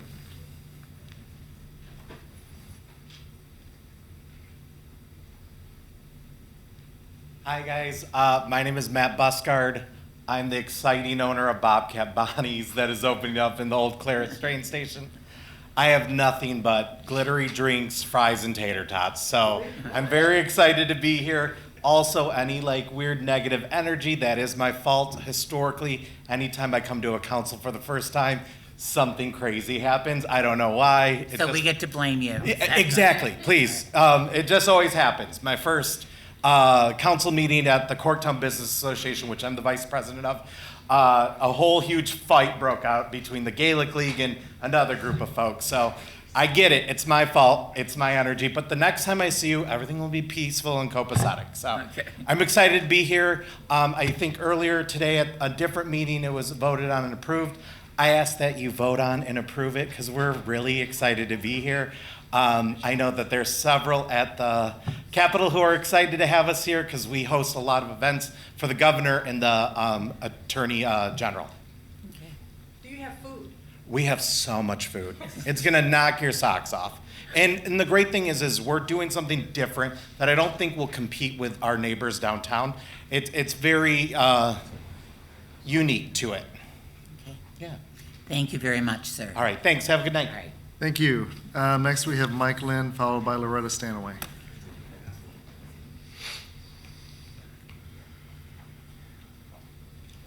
I think I'm going to waste my public comment here speaking on this amendments that are going to the ordinance because I don't think you guys are going to pass it. But I want to give you the history because it goes to what I've been saying up here for the last 4 or 5 years and what you guys seem to be seeing like polarized as I've ever seen it in any situation is that the city attorney and the mayor and his administration are basically trying to hide any semblance of community being able to speak in any type of platform where something can actually get done. And that's what happened with HRCS. So I was at the meeting just by hand. God puts me in places, and I'm not a big holy roller, but I'm definitely spiritual. I know that I'm walking a path, and a lot of times I show up places I have no idea why I'm there. That day I walked in there, and I believe Adam Hussein was there as well, when the city attorney was to show up and give them their charge. And as I was sitting there listening to the charge and I was reading through the charge, which is in the charter, the only thing that I could think as a victim to this administration was, where was this at for me? There was no place I could go when I had all the issues that I had, other than to the city's attorney's office, who now I know is in cahoots with them and hiding all the civil rights violations. I had no place else to go. So I went to HR 7, 8 times, over and over and over again, complaining about the multiple things. And then during that time, while I was complaining and crying in there and telling what was going on with me, I would return to get punished for some odd reason, you know, not having a pen or whatever the case was. So I recognized real quickly they weren't there to help me. HR wasn't. So when I was reading through the HRCS's charge, all I could think was, wow, where was this when I needed it? A place where citizens can file complaints of civil rights violations and have citizens actually investigate it and put forward things and talk to the media about what's happening and going on. Because as far as we know, the city of Lansing has never had a race problem. Although I'm still waiting on my $1 million for my civil rights violation that took to federal court and you got found guilty of. But they've never had a problem. You guys have done study after study after study, been sued after sued after sued, getting sued again now, and you can see why. The way the mayor responded to the president of this body, I mean, think about me. This is how their behavior is. What are you gonna do about it? What are you gonna do? That's really what they say. Yep, we're gonna do all of this, we're gonna violate your rights, what are you gonna do about it? And if you ain't willing to go through 5 years of litigation, have your name tarnished in the streets, get all types of grants taken from you and everything else because he's in back rooms talking about you, then you ain't gonna do nothing. I went through that. Survived it and prevailed. The mayor was so confident. I'm positive we're gonna prevail in court. This is just one unhappy worker. $1 million later, he's still saying the same thing. This body has to stand for something. HRCS needs to be a body that's ramped up, not taken down. And that's the conversation in that room, is we need to ramp this up. And the city attorney was terrified, came back, and then now we have this. No more. Thank you. Next is Loretta Stanaway and then Jody Washington. All right, just a couple of quick things, brief things. Mayor, I'm sorry, you may not have experience Can on you this. pull the mic down? Thank you. Probably because you have air conditioning at home, but a house that's warm all day in 110-degree heat index doesn't cool down at night without air conditioning. So people in need still need to be able to go to a cooling center in the evenings when their houses are 85, 90 degrees and there's no ventilation. And a second part of that is one central cooling center or warming center for the whole city does not fly in my book. It is very difficult for people to get from one ward to another ward, let alone across the city to the middle of the town, when they don't have transportation, when they're depending on a ride, or they're depending on the bus, or they're depending on Uber, or whatever it might be. We need to have centers in each of the wards of the city, not just in one middle ground. Going to the conversation with the emergency responses over the weekend, I praise everything that got done, including one thing that doesn't get mentioned often, the 9/11 operators, who took an abundance of calls in a very short time with a lot of stress. Tying into that, there was some conversation about not having a unified list or map of places where there were people on oxygen, people with CPAP masks, people with medication needs for cooling of their medication or whatever. We have a program called 9/11 Code Red that has people listing their locations for those things. So why there is not a coordination between the information that 9/11 has in Code Red and what the fire department and the police department and Board of Water and Light have defies explanation in my book. And lastly, I am fully in support of not changing the human resource and community services directions and authorities and powers. We do need some balance and checks and balance in the city's governmental operations. And we do need a place where citizens can go and be heard by citizens who don't have a vested interest in staying in a job or whatever the appointment might be, and can look objectively at something and then bring forth a fair and judgmental opinion. So please do not make those proposed changes. Thank you. Thank you. Thank you. Next is Jody Washington, and then Erica Lynn. Thank you, Jody Washington. I'm the board member on the HRCS board. That question, why we were not allowed to do what we are charged to do as an advisory board. 1.35% of our budget goes through HRCS, and that does not include all of the grants and other monies that they are receiving that we never are told of that come through. It's a dog and pony show with the 1.35% of where we make recommendations of where that money should go, and it's time consuming and really needless, because then it goes to the HRCS director. She does her recommendations, and then it goes to the mayor. We could kind of skip that spot. But it should be an incredibly important board. And I also would say it should be ramped up to a commission with the amount of money and the responsibility that should go through that board. We do need a citizen advisory board for the civil rights complaints. I agree wholeheartedly this should not be done by the administration because everybody has a vested interest. I did ask that the city attorney come and explain our charge. It was never my intent that all the duties would be taken away. It was my intent that the board members would understand what their charge was and that the director would understand what the charge was. But what came back was Joe Aboud came back with a very watered down ordinance and said, and this will be effective immediately, which I had to say, you do not have the power to do that. But otherwise it would have gone through.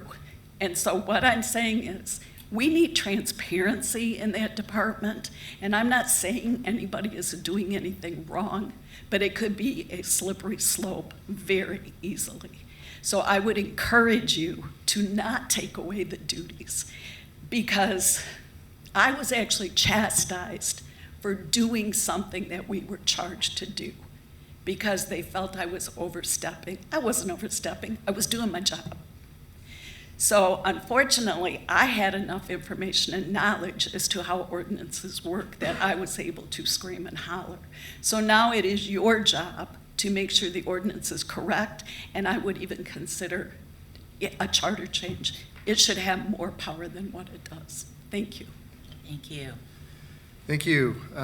Next, we have Erica Lynn and then Stephen Saban Kesto.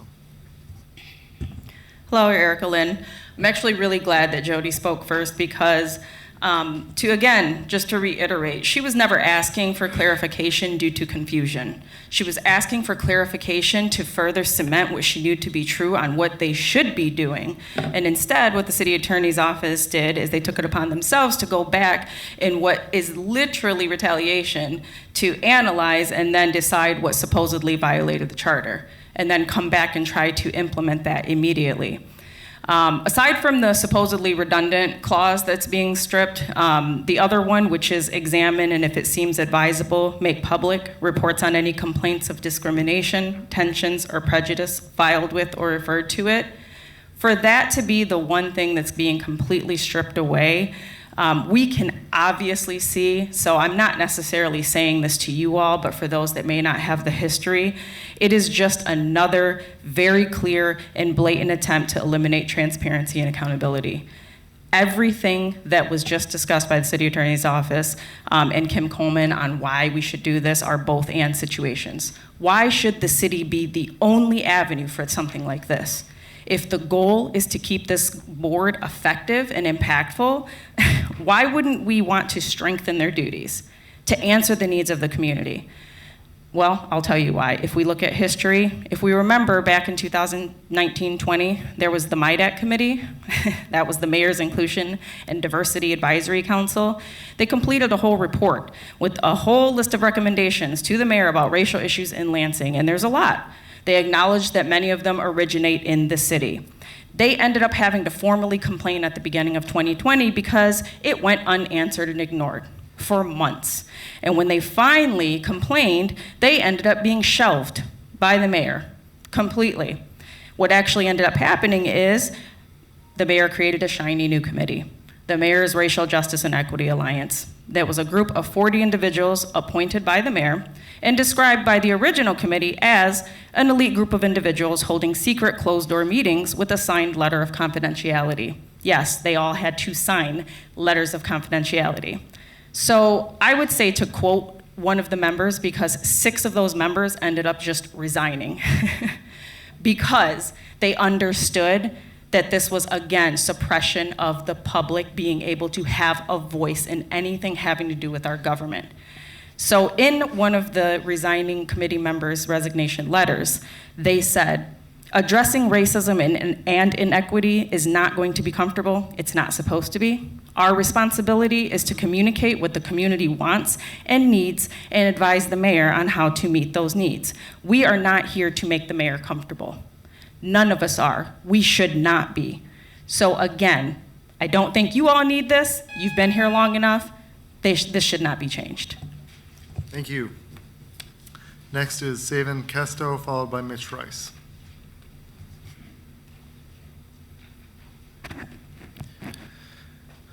Good evening, ladies and gentlemen. Thank you for your time in this matter, for allowing me to speak, give me an opportunity to speak with you today. My name is Savan Kesto, and I come before you to respectively ask that you grant our request to rezone 3712 South Cedar Street to allow for suburban commercial zoning. My family and I have been very fortunate enough to operate many successful businesses in the greater Lansing area over the past 25 years. We are stakeholders with a vested interest in the continued success of our city.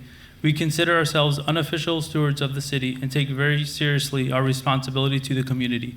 We understand that regulations are the backbone of the urban planning, ensuring that our neighborhoods are well organized, safe, and enjoyable for all residents. However, life is not always black and white, and at times unique situations arise that demand a more flexible approach.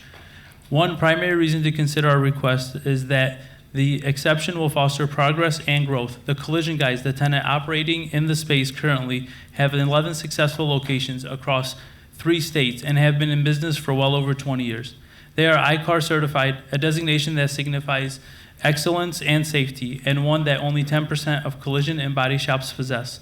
The ownership and the team who put in the work daily take pride in that work and view it as an essential service to the community they serve. Together, we intend on renovating and transforming the building and grounds to be more welcoming, visually appealing, and sustainable.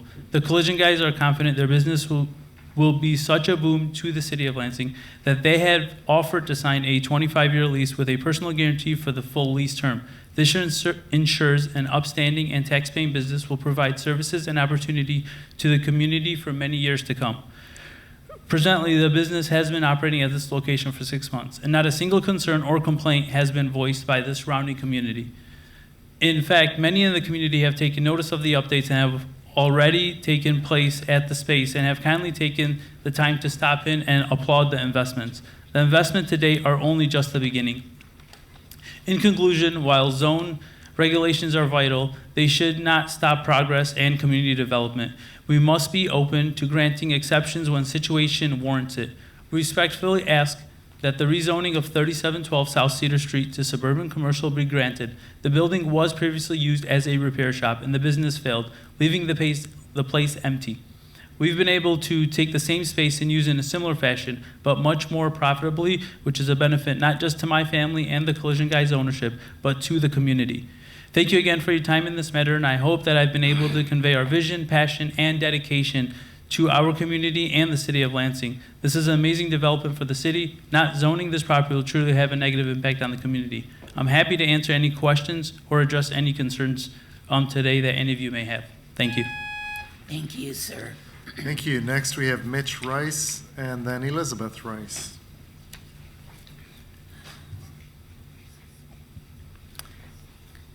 Good evening, City Council and Mayor. In regards to items 26 and 27, one is setting a public hearing on a special land use permit for 415 and 421 West Kalamazoo to authorize a shelter care facility. And item 27 is a rezoning from D2 urban core to a residential adaptive reuse. As a citizen and active city rescue volunteer, this special land use permit and rezoning request is what the city of Lansing needs to continue to meet the housing and personal needs of our unsheltered citizens. I agree with the city zoning administrator and her overall reasoning and excellent planning process in her report. I encourage the City Council to approve this request when it comes up for a vote. On a second matter, on item 29, the rezoning request for 3712 South Cedar, rezoning from MXC Mixed Use Center to SC Suburban Commercial District. It is not an appropriate rezoning of this parcel of land. Your staff report by Zachary Driver, Commercial Corridor Specialist, recommends denying this request. Essentially, this is, quote, spot zoning, which is a poor practice for the city of Lansing as well as other municipalities. Thank you. Thank you. Thank you. And finally, tonight, we have Elizabeth Rice.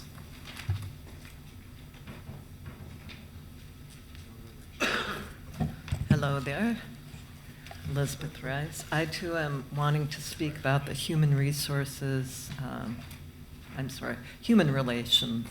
and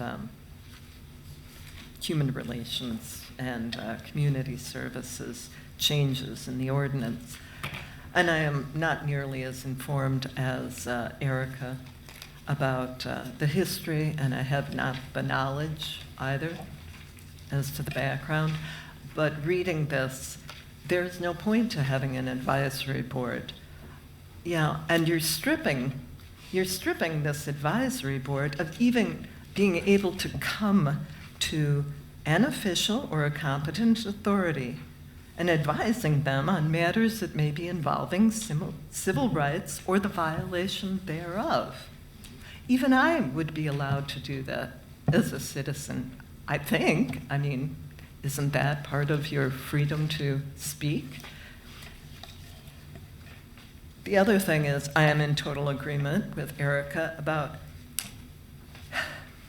you can't even now examine reports of complaints of discrimination, tensions, or prejudice filed with the city or with reference to these prejudices or discrimination. You can't even examine reports of this, let alone carry out, suggest to the Human Relations and Community Services Director that maybe they should seek some public, I'm very nervous, make public some of these reports. What is this? It is obvious, even to me, and I'm not highly informed, that this is just stripping this advisory board of any power, of any real function. And, I too looked at the charter, and I don't see anything that absolutely says you can't do these things. I can see where maybe there's liabilities, but I just don't even see where it's in the charter. And Adam, I like your idea of making this an administrative board. Like, I guess the only other board that is administrative is Board of Water and Light, and it has autonomy. Why can't we do that here? I would plead with this council to continue examining this and really not proceed with any of these suggested amendments. It has to be looked at as a whole. Thank you. Thank you. Thank you. On the referral of the public hearings, item 2, the neighborhood enterprise zone. Goes back to development and planning. And items 4 through 7, the HRCS board ordinances. Goes back to committee of a whole. Okay, we are to the consent agenda. Vice President Garza. All right, thank you, Council President. So what we have before us this evening is a tribute in recognition of Steve Lonzo's retirement from the Lansing School District. We have a claim appeal, claim number 1972 for Rodolfo Perez for $640 in trash fees at 810 McKinley Street.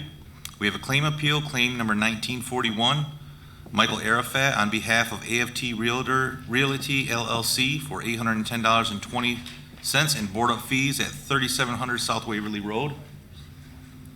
We have traffic control order 23-17 to remove the traffic signal and install all way stop signs at North Grand River Avenue and Willow Street. We have a liquor license at Bonnie's Lansing LLC request for a Class C license. Specially designated merchant, SDM, a Sunday sales, AM, PM, entertainment outdoor service, SDM, Sunday sales, PM permits at 637 East Michigan Avenue. We have a social district add CP Lansing, that's Red Cedar LLC to the Red Cedar Social District.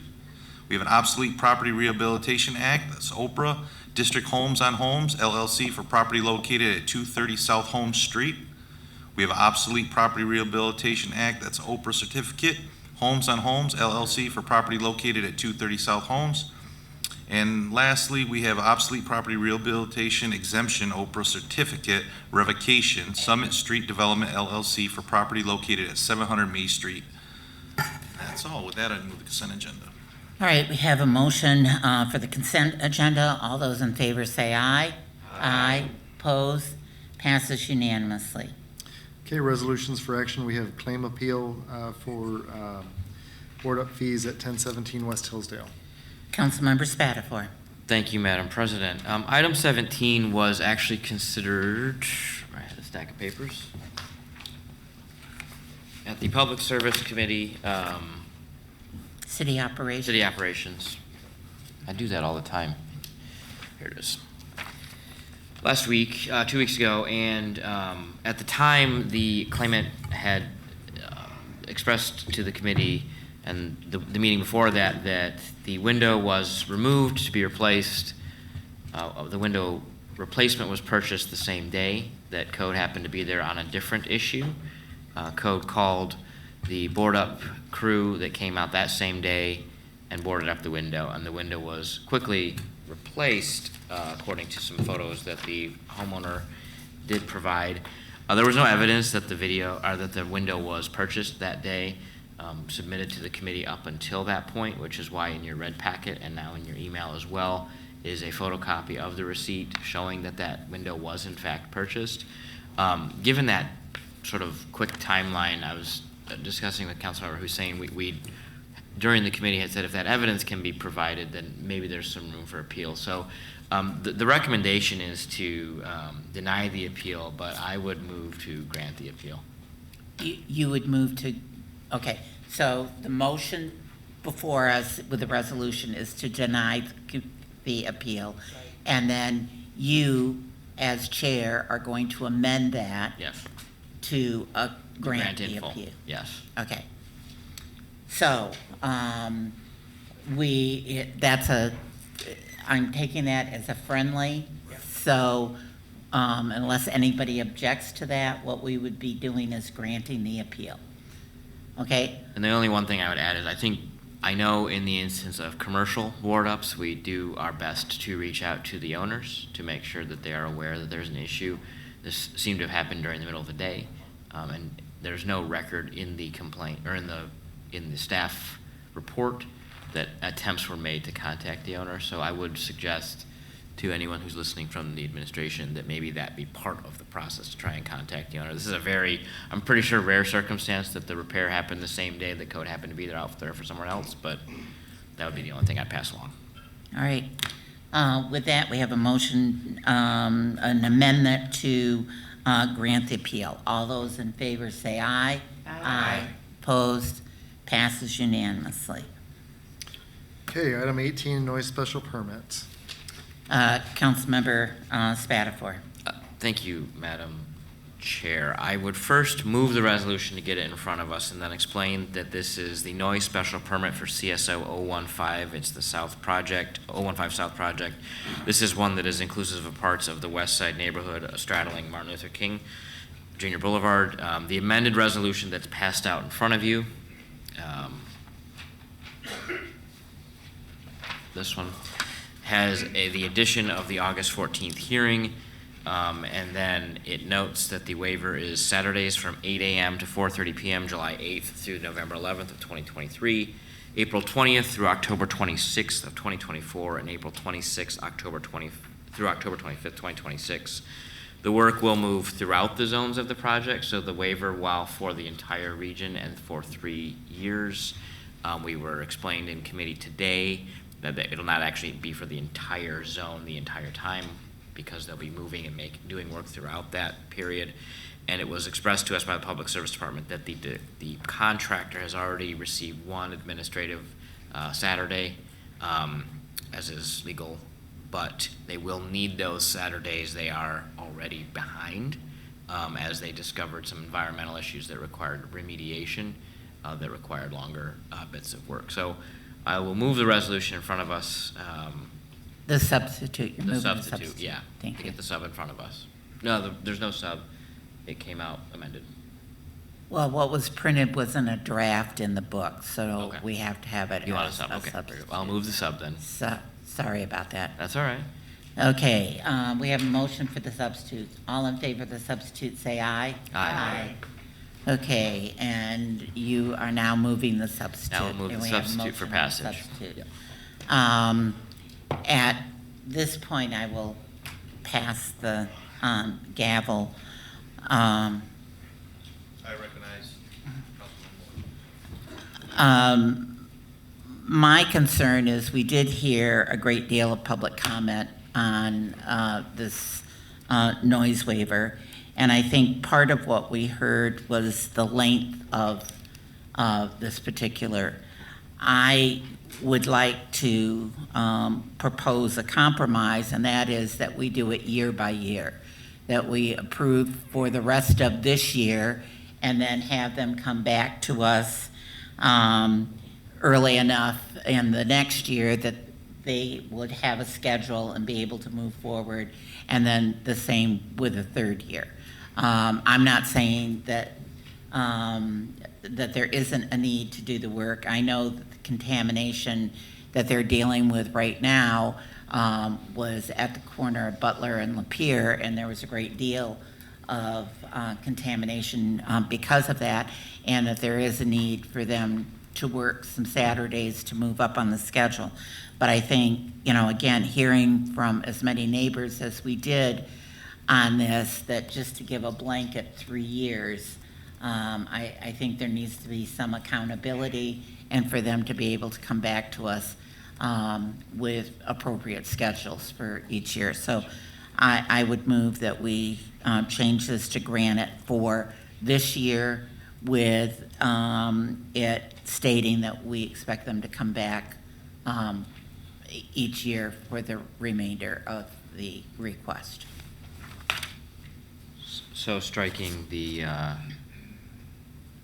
last 2 years of permit. Yes, it would be striking April 20th,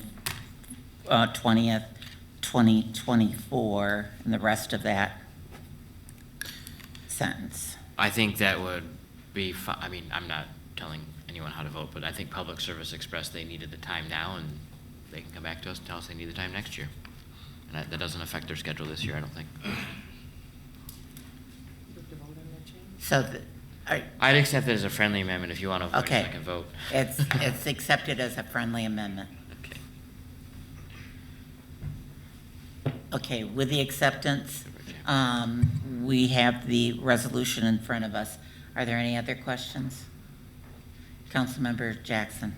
Not so much a question, but just why I'll probably be voting not to have the waivers. Same reason you mentioned, you heard from so many people, and I do appreciate that they need the time. And normally I would just support what the public service says, but having heard from so many residents, and I would say come back in the year and ask us again if you know if things are going south. But I don't know that my vote will change anything, except that I won't be supporting it. Thank you.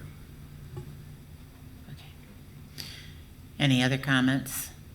Seeing none, All those in favor of the resolution say aye. Aye. Opposed? No. Okay. Was, Mr. Jackson, was that a no as well? Okay. 6-2. Okay, we have item 19 through 23 are all setting show cause hearings. Councilmember Hussein. Sure. Show. Sorry, the first show cause hearing is for the property at 1616 Glen Rose Avenue. The owner in this case is Clarence Hassel. The state equalized value of this particular property is $26,300, and the estimated cost of repairs is $41,635. This is a fire damaged property, so if we move through the process, this would be a 30-day make safe or demolish. It was stated to us during committee that no permits have been pulled at this time. The resolution, if you look, does state that it was red tagged in January of 2017. The demo board vetted this property on May 25th and issued a 30-day. That order was not complied with, so it was conveyed over to council. We took a look at this in our last public safety meeting, and this is up for a show cause hearing on September 11th at 7 p.m. So with that, I would move for a show cause hearing for 1616 Glen Rose Avenue. Have a motion before us. Any questions? Seeing none, all those in favor say aye. Aye. Opposed? Passes unanimously. Councilmember Hussein. Sure. The next make safe or demolish hearing would be for 1232 Pompton Circle. The owner in this case is Sial Hussan. The SEV is $30,000, and the estimated cost of repairs is $55,750. The overview states that this is not a fire damaged property, so if we move forward with the process, this would be a 60-day make safe or demolish. As of today, no permits have been applied for. There is somebody that is expressing some interest in purchasing the property, but again, no transaction has occurred and there are no permits that have been pulled. Resolution to state that it was tagged on January 21st of 2019. Demo board, being very busy on April 27th, vetted it and ordered it make safe or demolished by May 25th of 2023. Of course, those orders were not complied with, and so it was conveyed to council. Show cause hearing would be September 11th at 7 p.m. So with that, I would move the resolution. Have a motion on the resolution. Are there any questions? Seeing none, all those in favor say aye. Aye. Opposed? Passes unanimously. Councilmember Hussein. Sure. The next show cause hearing is for the property at 1402 Marquette Street. The owner in this case is Domingo Gomez. State equalized value of the structure is $36,000, and the estimated cost of repairs was estimated to be $64,897. This is a fire damaged property, so again, this would be a 30-day make safe or demolish if it makes it through the process. As of today, no permits have been pulled. This was, the structure was red tagged on January 12th of 2017. Demo board vetted this on April 27th. They made an order to make safe or demolish by May 25th, and that order was not complied with. So with that being said, the show cause hearing, if approved by this body, would be September 11th at 7 p.m. I move the resolution. Okay, we have a motion before us. Any questions? Seeing none, all those in favor say aye. Aye. Opposed? Passes unanimously. Councilmember Hussein. The next property for a show cause hearing, or up for a show cause hearing, is 5016 Connors Avenue in the Churchill Downs neighborhood. The owners are Sonia Ford, Anthony, and Ronnie Ford. State equalized value of the structure is $58,900, and the estimated cost of repairs is $100,303. This was a fire damaged property, or is a fire damaged property, so this would be a 30-day make safe or demolish if it makes it through the process. No permits have been pulled up to this point. It was discussed in committee that the homeowner was in litigation with the insurer, but that case was settled in March of 2023, of this past year. Still, no permits have been pulled, no work is being done. This was actually red tagged on December 22nd of 2019 due to a fire. The demo board vetted it on April 27th, ordered it to be made safe or demolished by June 25th, and that order was not complied with, so here we are. If approved, the show cause hearing would be September 11th at 7 p.m. So with that being said, I would move the resolution. A motion on the resolution. Are there any questions? Seeing none, all those in favor say aye. Aye. Opposed? Passes unanimously. One thing I would add really quickly before I move on is that we did check with the code compliance manager on whether or not insurance dollars were being held for the fire damaged structures. We got an email back that no fire or no dollars are being held. with regards to these respective properties. The next property is 3301 Turner Street. The owners of record are David and Kimberly Hallett. State equalized value is $44,400, and the estimated cost of repairs to the dwelling is $104,088. Because this is a fire damaged property, it would be a 30-day if it makes its way through the process. To date, no permits have been pulled, no work has been done. This property was red tagged back on, January 18th of 2017. Demo board did take a look at this on May 25th, ordered it to be made safe or demolished by June 25th, which obviously was not complied with. It was conveyed to council, and we are looking at setting a show cause hearing for September 11th at 7 p.m. So with that being said, I would move the resolution. A motion on the resolution. Are there any other questions? Seeing none, all those in favor say aye. Aye. Opposed? Passes unanimously. Okay, items 24 and 25 are grant acceptances. And that would be Councilmember Spatafor. Madam President, I would move item number 24, which is a grant acceptance for the Protecting Michigan Pension Grant for the purposes of funding the employees' retirement system. This is a $11.55 million grant from the Department of Treasury that will bring our ERS up to the 60% funded level, which was the threshold for eligibility for the grant through the state. It will be invested in our ERS in accordance with our investment strategy. And we did ask for a long-term savings projection just to be shared with the committee. That wasn't available at this time, but it will be a big win for the ERS, and it's free money from the state. So I would encourage passage of the grant. Okay. We have a motion before us. Are there any questions on this? This will really make a difference in our retirement system and the city's liabilities. So we're grateful that we've been able to receive that. Okay, with that, all those in favor say aye. Aye. Opposed? Passes unanimously. Thank you. The next one, I'd like to move the substitute before you. There is a resolution from the Ways and Means Committee. We had to make a change. It was just in the second to last paragraph, be it further resolved, the wastewater superintendent. In the original resolution, it stated the person's name, and we wanted to make sure this was future-proof. We don't know anything, but just in case that position was changed. So I would move the substitute. So we have a motion and a substitute. All those in favor of the substitute say aye. Aye. Opposed? And now to the substitute. I would move the substitute for adoption for the grant acceptance for the Michigan Public Service Commission's 2023 low carbon grant. And then that is a $1 million grant to help with the construction of a solar array at the wastewater treatment plant, as well as at the Lansing Avenue and the Harton Street lift stations. The projected cost of the whole project is about $6 million. That is anticipated to go down as we refine the needs of this site. We are also anticipating 30 to 50% reimbursement through the Inflation Reduction Act's direct tax credit to municipalities, which is the first time in, at least since any of us here has been alive, that the federal government's providing direct tax credits to local governments for these types of investments.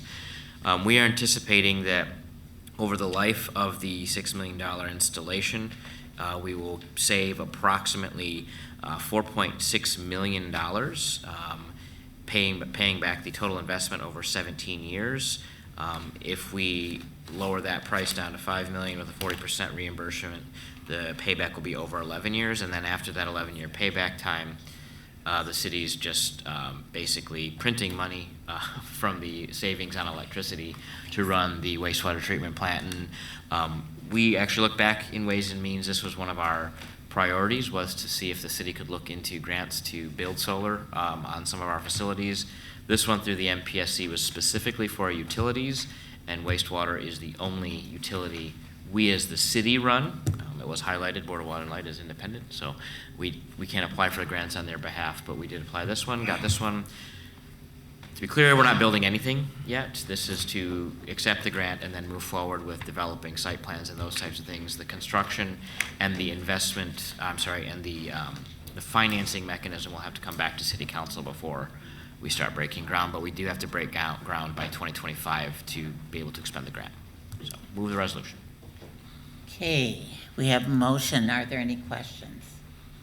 Again, with the wastewater treatment, it's one of our highest electric users that we have, so within city facilities. Okay, all those in favor say aye. Aye. Opposed? Passes unanimously. Okay, item 26 is setting a public hearing on SLU 2 of 2023. Councilmember Spitzley. Thank you, Madam President. Sorry. Thank you, Madam President. What we have before us is a setting of a public hearing on a special land use permit for 415 and 421 West Kalamazoo Street to authorize a sheltered care facility. This is to rehouse the city rescue mission. What they want to do is, well, first of all, the rescue mission has reached capacity. What they would like to do is to build a new facility right there on the corner there, and the new facility would house increased capacity of 450 to 500, I believe, and that would be single women and single men. Right now, they do have a shelter on Cedar Street that's a women and children's shelter, but that center would strictly change to women with children, and so there would be capacity on Kalamazoo Street for single women. Why we're doing this, the special land use, and you will hear my next discussion would be setting a public hearing for a rezone from DT-3 urban core to R-AR residential adaptive reuse. The special land use would be kind of under that umbrella of residential adaptive reuse district. And they would be able then to build the sheltered care facility after it's been rezoned. Let's see what else. I think that's it. And with that, I will set the public hearing for September 18th. Yes, September 18th. All right, we have a motion before us to set the public hearing for September 18th. Do we have any questions or concerns? Seeing none, all those in favor say aye. Aye. Opposed? Passes unanimously. Mr. Clerk. Okay, we are to ordinances for introduction, and on a note related to the resolution we just did, we have an ordinance of the following ordinance of the City of Lansing, Michigan for amending the Code of Ordinances by providing for the rezone of property located in the City of Lansing, Michigan, and for the revision of the district maps adopted by Section 1242.02 of the zoning ordinance for property located at Z8 2023, 415 and 421 West Kalamazoo Street, rezoning from DT3 urban core to RAR residential adaptive reuse, is introduced by the Committee on Development and Planning, read a first time by its title, and referred to the Committee on Development and Planning. Councilmember Spitzley. Thank you, Madam President. Giving a little bit more information, this is to introduce to introduce the ordinance and set the public hearing for September 18th for the rezoning of 415 and 421 West Kalamazoo Street from DT-3 urban core to R-AR residential adaptive reuse district. This is a unique district designation. The R-AR, it's very rarely used. It's used for institutional and readaptive reuse. Because of the uniqueness of the shelter, this rezone is the only zone, and then subsequent special land use is the only designation that will work, is what I've been told. It is supported by the Planning and Zoning Board. Shelters are essential to the community and should be located primarily near downtown. that it is somewhat compatible because it's on a main bus line and that it is in a central location. They, in anticipation of this, they did go above and beyond to provide notice to people 500 feet around the area. There were some negatives. The Porterhouse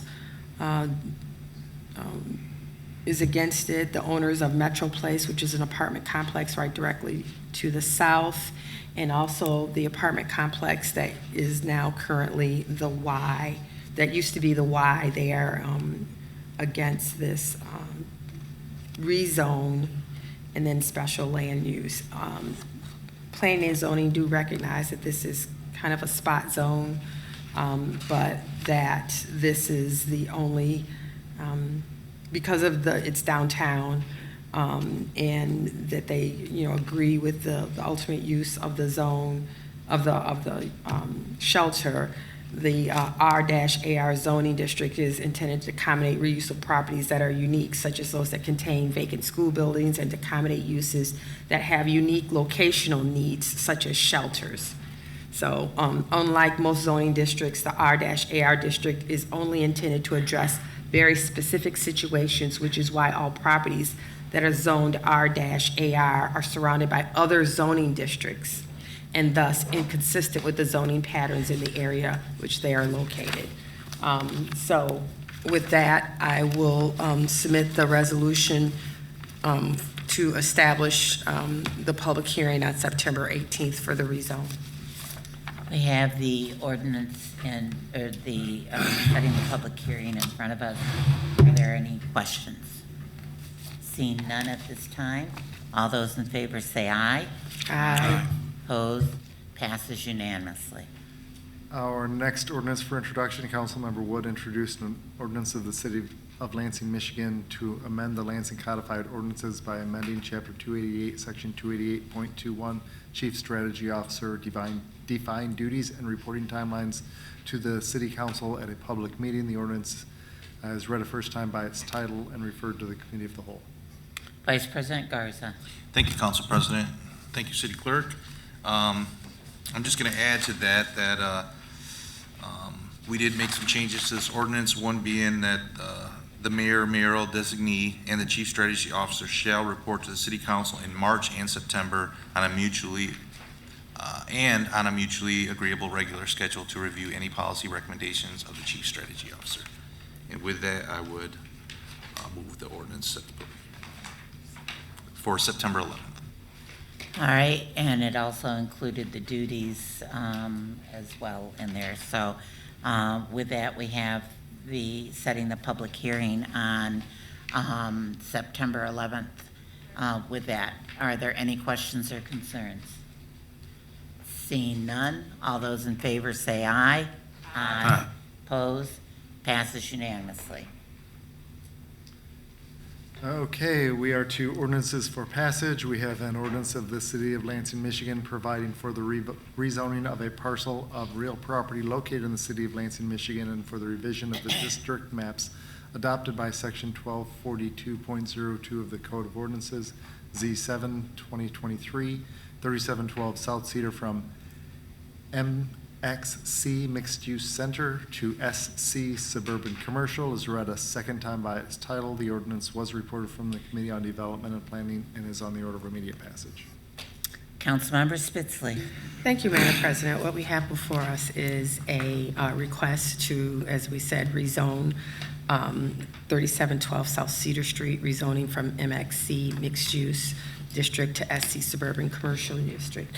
The requester would like to, the owner of the building would like to lease an automotive repair shop. It is currently zoned for a service station. The difference is a service station does minor things like brake jobs and mufflers, where the automotive repair facility does everything else. The applicant came before us in Development and Planning, talked about that his tenant would invest over $100,000 into the facility, and there would be 10 to 14 additional jobs.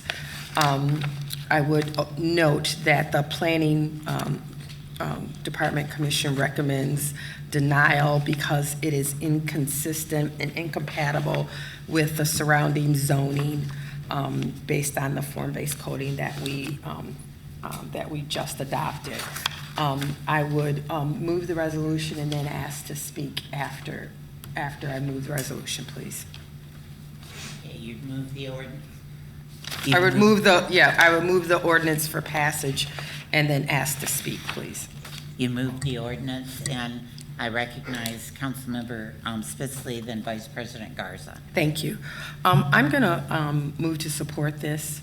I drove by this facility as I was trying to get my grandson to sleep last week, and it was unsuccessful. But I did drive by the facility several times. I totally support the form-based coding. I totally support the concern that it is a spot zone. However, if you look at the surrounding area and the surrounding facilities, the site is compatible with what's going on right now. You have on one side of it to the north, you have a residential area, residential home. To the other side, you have a dance studio. Across the street, you have a number of different commercial facilities and gas stations. I don't see how this is incompatible with the surrounding uses that are already there. There's a Speedway gas station just kitty corner away from it. And so, you know, it was an abandoned building in disrepair, and as I'm looking at it, and if you saw my black Equinox on your security camera, I'm sorry. I drove around it a couple times. But I don't see it as incompatible with what is currently there right now. And I think that, you know, they're creating jobs. They're going to put a significant investment in this area, and I'm going to support this rezone. Thank you. Thank you. Vice President Garza, then Councilmember Brown. Thank you, Council President. And I too would concur with my colleague here, Councilwoman Spitzley. I apologize I wasn't at the public hearing. I did receive your email. I appreciate your testimony earlier. I don't know you personally, but I do know your family and other businesses that are throughout the city, and I would agree that you guys are stewards to our community. You guys really invest in the properties that you own. Not only that, I see you on a daily basis maintaining them. You don't typically see owners at 7 o'clock in the morning sweeping up cigarette butts in the parking lot. So I definitely will support this, and I agree that I don't believe it's spot zoning. I usually do not support rezonings, but this one I'm definitely going to support. Councilmember Brown, then Councilmember Spadafore. Thank you. Yes, family is a very good business steward in our community and has invested great, and everyone agrees with that. Speaking with the zoning department, the concern was that if we changed the zoning, that we would have to change the zoning for other people up and down the block. And if not, we could be looking at liability. And so it's, you know, changing the whole dynamic. So going from basically zone-based or form-based zoning back to spot zoning. And so that was something, you know, that she was saying. So I asked further questions, and the questions that I asked was, you know, can you revert it back to the zoning that it currently is? If this tenant, who is, you know, seemingly great and has a good reputation, and the landowner, can you revert it back? And she said, no, you cannot. And then you also would be in a very sticky situation to make any changes going forward. The other thing that she brought up was behind the building, there's residential property. So, you know, when they're talking about this particular zone change, you can do full collision body work and, you know, just a full amount of heavy duty lifting. And so if there's any problems, you know, with the neighbors or anything like that, it's different than a gas station. And so I want to support this, but if looking at the best interest from my lens of the city, I can't support it, because if it allows everything that's been in place to change, and if that tenant, moves on and, a bad actor comes in, now we're gonna have that problem at this dais. So thank you so much. But I support the family and the business. You guys are doing a great job. Councilmember Spatafor. Yeah, thanks, Councilmember Wood, Madam President. I will be supporting this as well. Councilmember Spitzley said a few things, kind of made me think about this. I guess maybe the planning department's going to have to come back and do a refresher on what form-based code is, because I thought it was more about the appearance of the building and not what was going on in the building. And it doesn't sound like they're tearing the building down and building something that's very different from what's there. So I don't believe the rationale that Councilmember Brown, I'm not saying it was your rationale, but that was articulated through the planning department holds water for me. So that's why I'll be supporting this and not really worrying about the label of spot zoning. Councilmember Spitzley. Thank you, and I appreciate what Councilmember Brown said. And once again, I did drive around your facility, and I can see where there might be an issue, but I know I used to do air quality enforcement when I used to work for the Department of Natural Resources and Environmental Quality in my early years, and I know you have to put controls on. I know you have to put controls on to minimize particulate matter, to minimize odors, and I think we have an ordinance that would address that too. And so, I'm not a big fan of spot zoning either, but I am a fan of, like I said, economic development. It is a compatible use in my mind with the surrounding buildings. And so I do understand and I respect what Councilmember Brown said, because there's a certain amount of logic to that. But driving around there and looking, you have enough of a buffer between you and the residents that I think, and you have a bunch of trees down there that I think you're okay. Thank you. Okay, are there any other comments? Seeing none, Mr. Clerk, would you please call the roll? Certainly on the rezoning ordinance, Councilmember Spatafor. Yes. Councilmember Spitzley. Yes. Councilmember Wood. Yes. Councilmember Brown. No. Councilmember Garza. Yes. Councilmember Hussein. Yes. Councilmember Jackson. Yes. Councilmember Cost. Yes. 7 yeas, 1 nay. The ordinance is adopted. And that takes us to, we have an ordinance of the City of Lansing, Michigan to amend the Lansing Codified Ordinances by amending Chapter 210, Section 210.02 of the Lansing Codified Ordinances to amend the uses of the 10th floor council chambers and conference room is read a second time by its title. The ordinance was reported from the Committee of the Whole and is on the order of immediate passage. Vice President Garza. Thank you, Council President. So what this does is just cleans up the language of how our council chambers are used. And with that, I would move for immediate passage. All right, we have a motion for passage. Are there any questions? Seeing none, Mr. Clerk, could you please call the roll? Okay, on the ordinance adoption, Councilmember Spitzley. Yes. Councilmember Wood. Yes. Councilmember Brown. Yes. Councilmember Garza. Yes. Councilmember Hussein. Yes. Councilmember Jackson. Yes. Councilmember Cost. Yes. Councilmember Spatafor. Yes.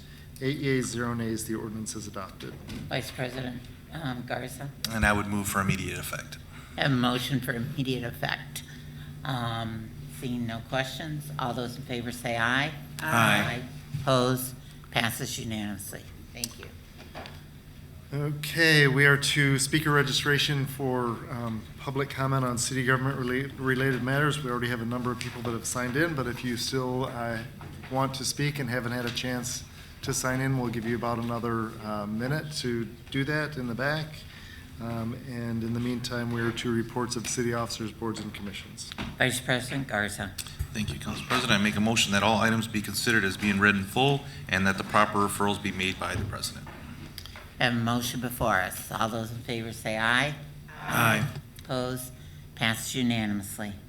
Okay, items from the city clerk, minutes of boards and commissions. Placed on file. Authorization for early voting in non-statewide elections. Committee of the Whole. Notification of real estate purchase agreement on file. City of Lansing and Bossier Group LLC for parking lot 1 at 425 South Grand Avenue. Committee of the Whole and Internal Auditor. And I would note that this is just the notification, this isn't the action request. Right. We have items from the mayor, grant acceptance, U.S. Department of Transportation, Safe Streets for All grant. Ways and Means and Internal Auditor. And the low carbon grant that's already been acted on. Ways and Means and placed on file. Budget amendment for fiscal year 23-24. Committee of a Whole and Internal Auditor. Communications and petitions, we have a claim appeal. Mark Parker for $661 in trash violation fees at 711 Irvington. City Operations. Affidavit of disclosure, Jamie Montemoyer, Lansing Police Department. Ethics Board. Affidavit of disclosure, Sean Mills, Lansing Police Department. Ethics Board. Notice from the Liquor Control Commission regarding liquor license at 2200 West Holmes Road. City Operations. And we are to remarks by council members. Are there any council member remarks? Thank you. Seeing no council member remarks. Remarks by the mayor. Mayor Shore. So I would like to make two. One, I certainly meant no disrespect, so my apologies. In reviewing the budget, we have information on all three of the items that you have requested reports for, so we can easily put together some reports by the end of the week. So we will send something your way. We've been working on all three. I just didn't realize that there was a September 1st request for information, so we'll send that your way by the end of the week. Second, I do want to reference that Councilman Spatafor mentioned it, and I think the council president mentioned it. The $11.55 million we're getting from the state is going to be tremendous for our employee retirement system. I do want to thank our state officials, the governor, everyone who worked on that, because that bringing our system up to 60% is certainly going to be tremendously helpful. And I want anyone who's a firefighter or a police officer out there not to think we didn't want to do the same for our police and fire, but they were already over 60%, which is a good thing. So both our systems will be at or over 60% with these funds, and certainly we continue to work on that, but that's really good news, and I just want to make sure that we can specify that, clarify that, and thank the governor and the legislature, because this is going to be huge for our city. Thank you. And I appreciate the fact that you'll be getting those reports to us. Thank you. Okay, on to public comment. We have David Ellis, followed by Mark Chris.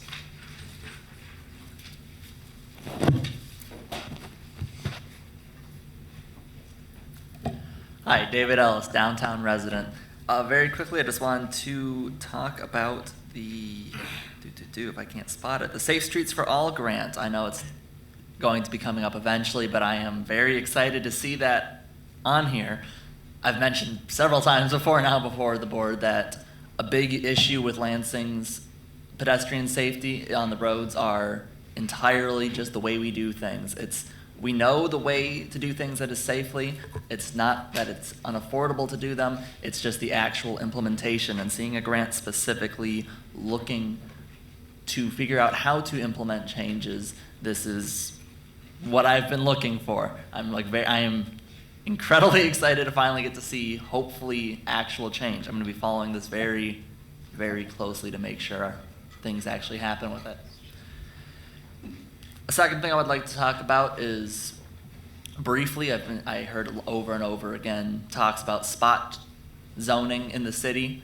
While I do agree spot zoning is an issue, I do want to talk briefly about how a lot of times issues with spot zoning are because the city has tons of different types of zones, nitty gritty details with differentiating. As you said, the area around it appears to, with their auto place, it appears to fit the area just fine.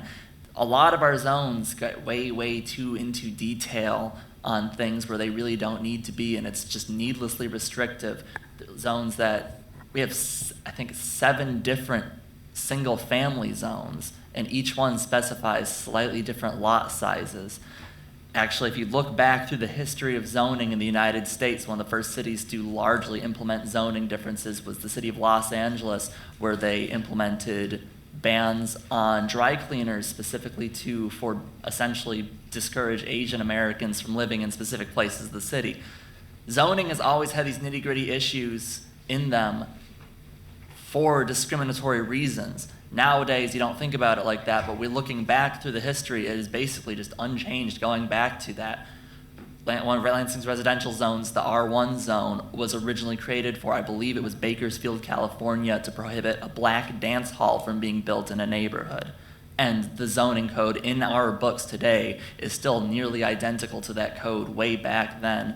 Obviously, we're not building dance halls too often nowadays, but the point still stands that you wouldn't be having these spot zone issues coming up if we just looked through the zoning code and said, do we actually need to have residential type 1, 2, 3, 4, 5, 6A and 6B in addition to all these other things?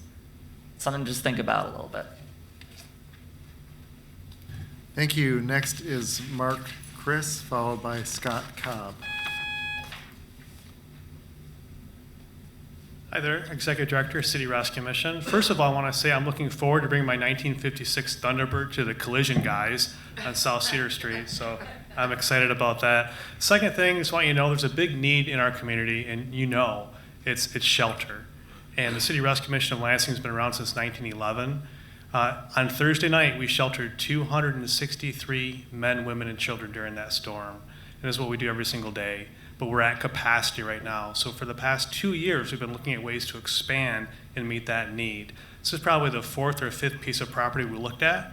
And I feel like it's the best location. We've always told you to go where the need is. And I think the need is in that area. It's the best way for our citizens to get back out of homelessness, to get to work, get out of homelessness into housing is in this location. I think collectively we'll do a great job to make that happen there. So we'll go from about 100 men to 200 men, about 50 single adult women to about 100 adult women, and then we'll also have free access, additional capacity on South Cedar Street for more families. So collectively we'll go from about 263 to 450 to 500 people. Now we're funded by our community. So since 1911, we've received gifts from God's people in our community. So we don't receive any federal, no state, no city funding. It all comes from the citizens that support the Lansing area. So we provide services for Ingham, Clinton, and Eaton County, but we are the largest shelter in mid-Michigan. So I believe we have the capacity to expand, but we need your help to make that happen. So I just want to thank you for at least taking that next step to bring it to public hearing. So we're looking for your support. And you have my contact information. You got questions, feel free to give me a call, give me an email. Thanks, City Council. Thank you. Thank you. Next is Scott Cobb, followed by Linda Appling.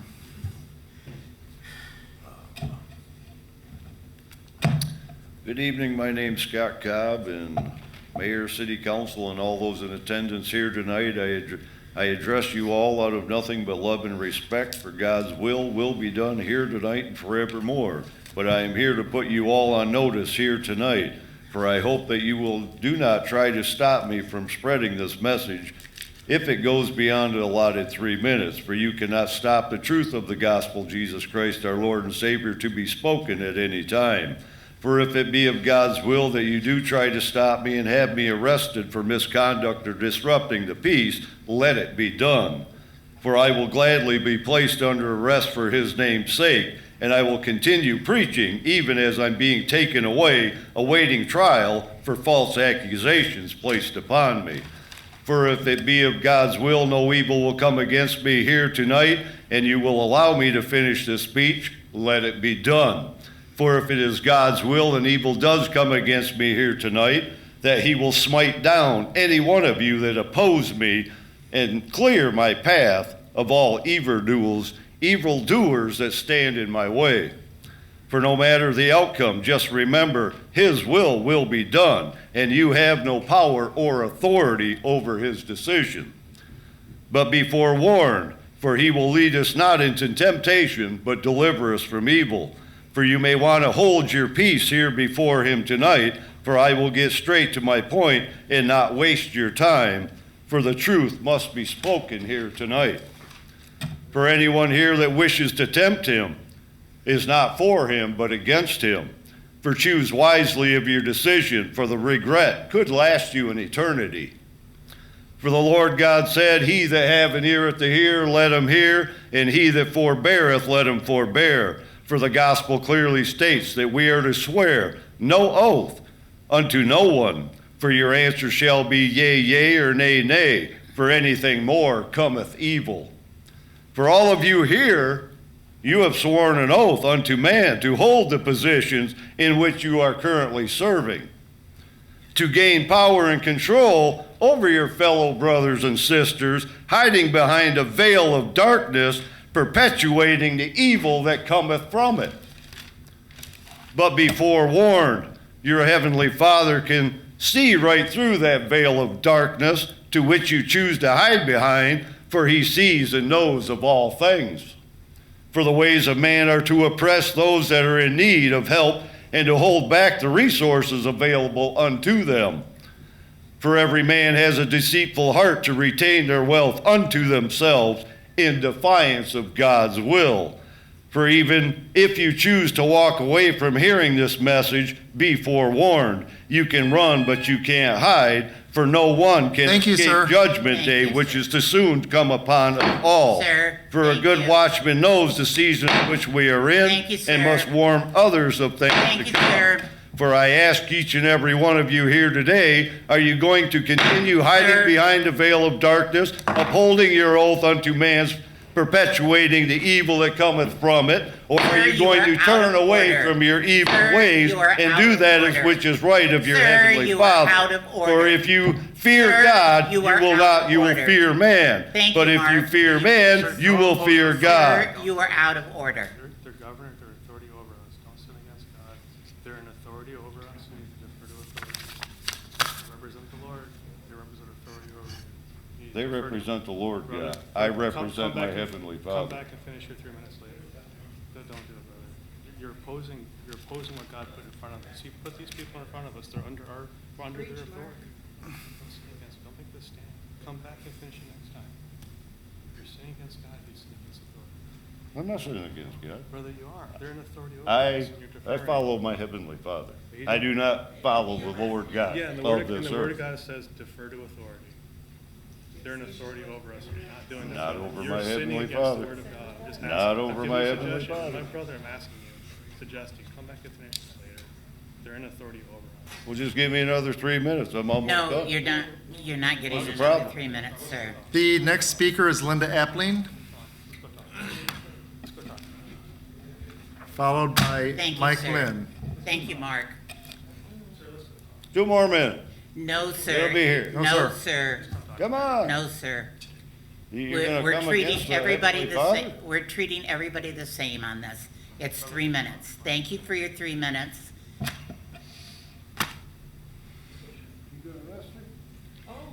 N- Hopefully you will sit down and that will not be necessary. All right, thank you. You may leave then. Thank you.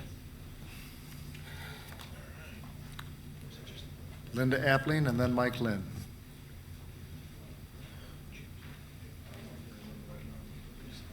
Yes, please.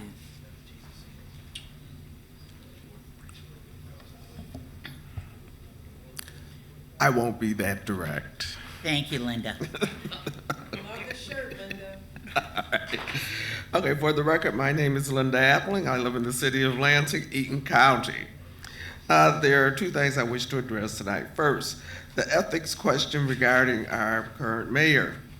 I firmly believe that a special attorney should be hired by the council and that individual should make recommendations to the council on any ethics questions relating to the mayor. Frankly, I don't trust the city mayor to make any recommendations in relationship to someone who he reports to. That makes no sense to me. It just isn't even logical. Secondly, I would like to address the emergency situation.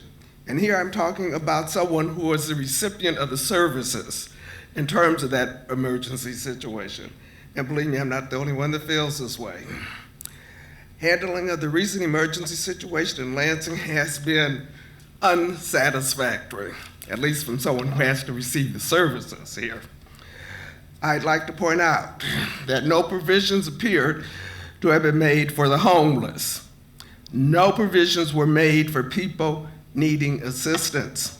No provisions were made to ensure people could recharge their phones. And this is quite serious.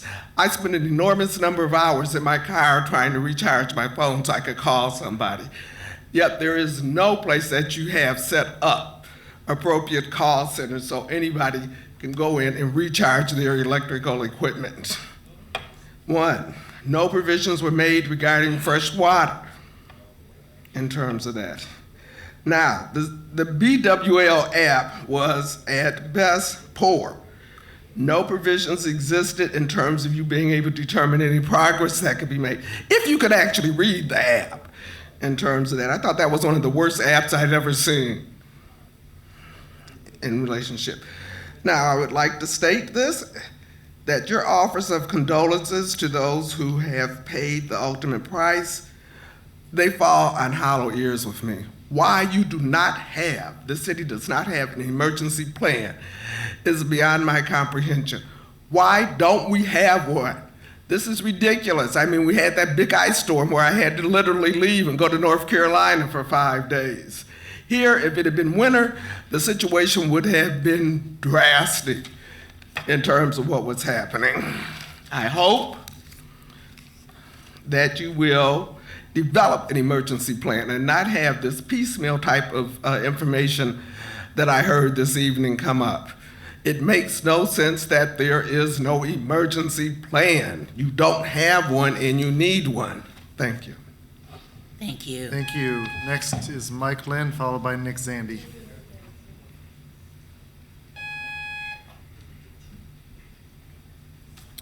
I echo those thoughts that we don't have an emergency plan here, and it's crazy because after an emergency like this, everybody is up here slapping each other on the butt, talking about how great they did, and there's still people out here without power and all types of other things. And thank you for doing your job is really what it is. But ultimately, to have not a place that somebody in Florida, when there was a hurricane, my father was trapped in.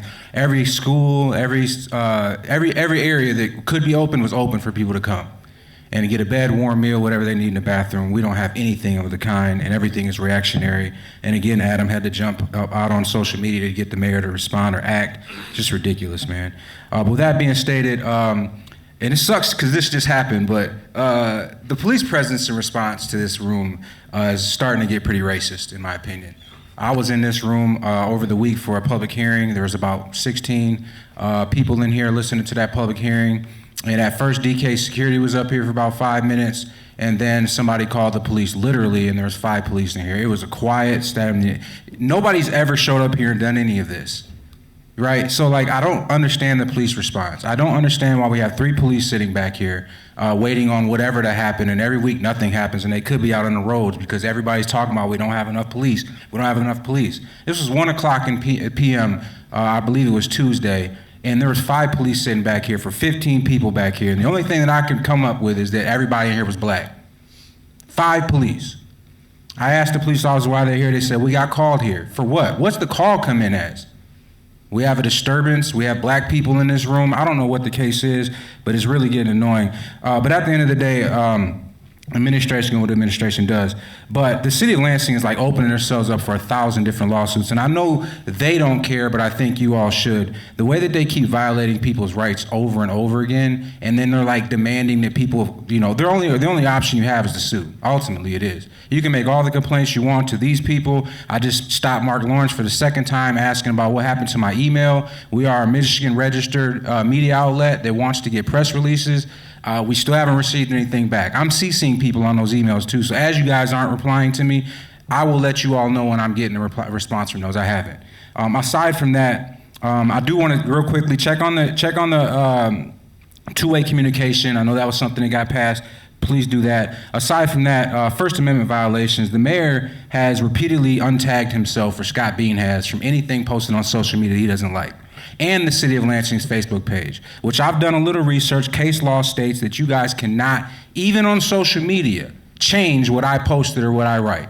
There's case law on this. So again, you guys are opening yourselves up for just some lawyer to want to take this case, and here we go again.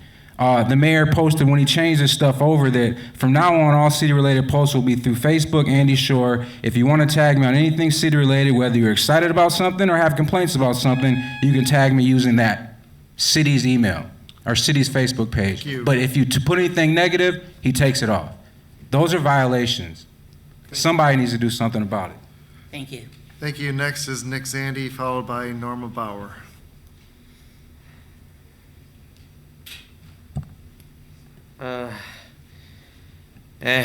Well, I'll first try to reassure you guys that I will not be boring you with nonsense religious talk. As an atheist myself, I'm certainly above stuff like that. I know I'm getting a little off topic, but still.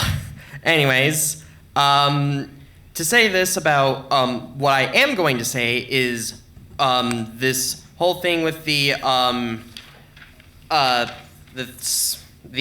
stuff you were trying, that the execs were trying to do with the HRCS. Honestly, I don't know how I feel about it being just pushed back to the committee of the whole. On one hand, I do think that, yes, this meeting has gone for quite long enough, and I do think that it should be discussed at a later date.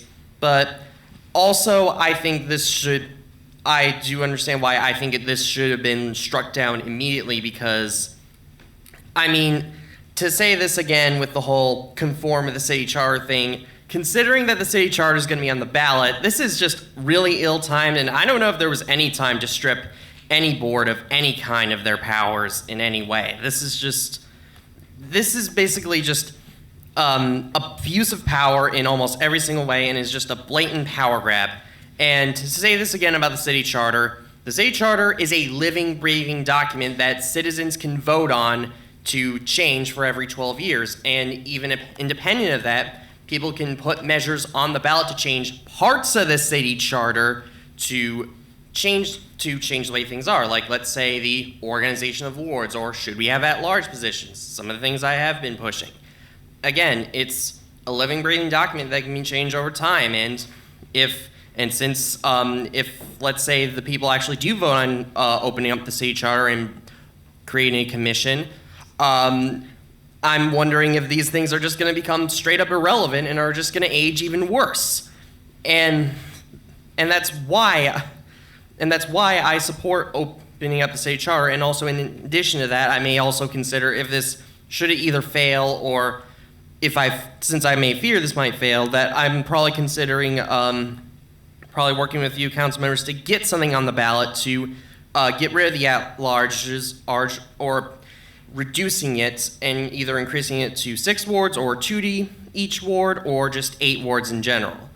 Either way is better than the current status quo. And all I'm going to say in the end is, we have a separation of church and state, and we should not be forcing our religious views on others. Thank you. Next is Norma Bauer, followed by Mitch Rice.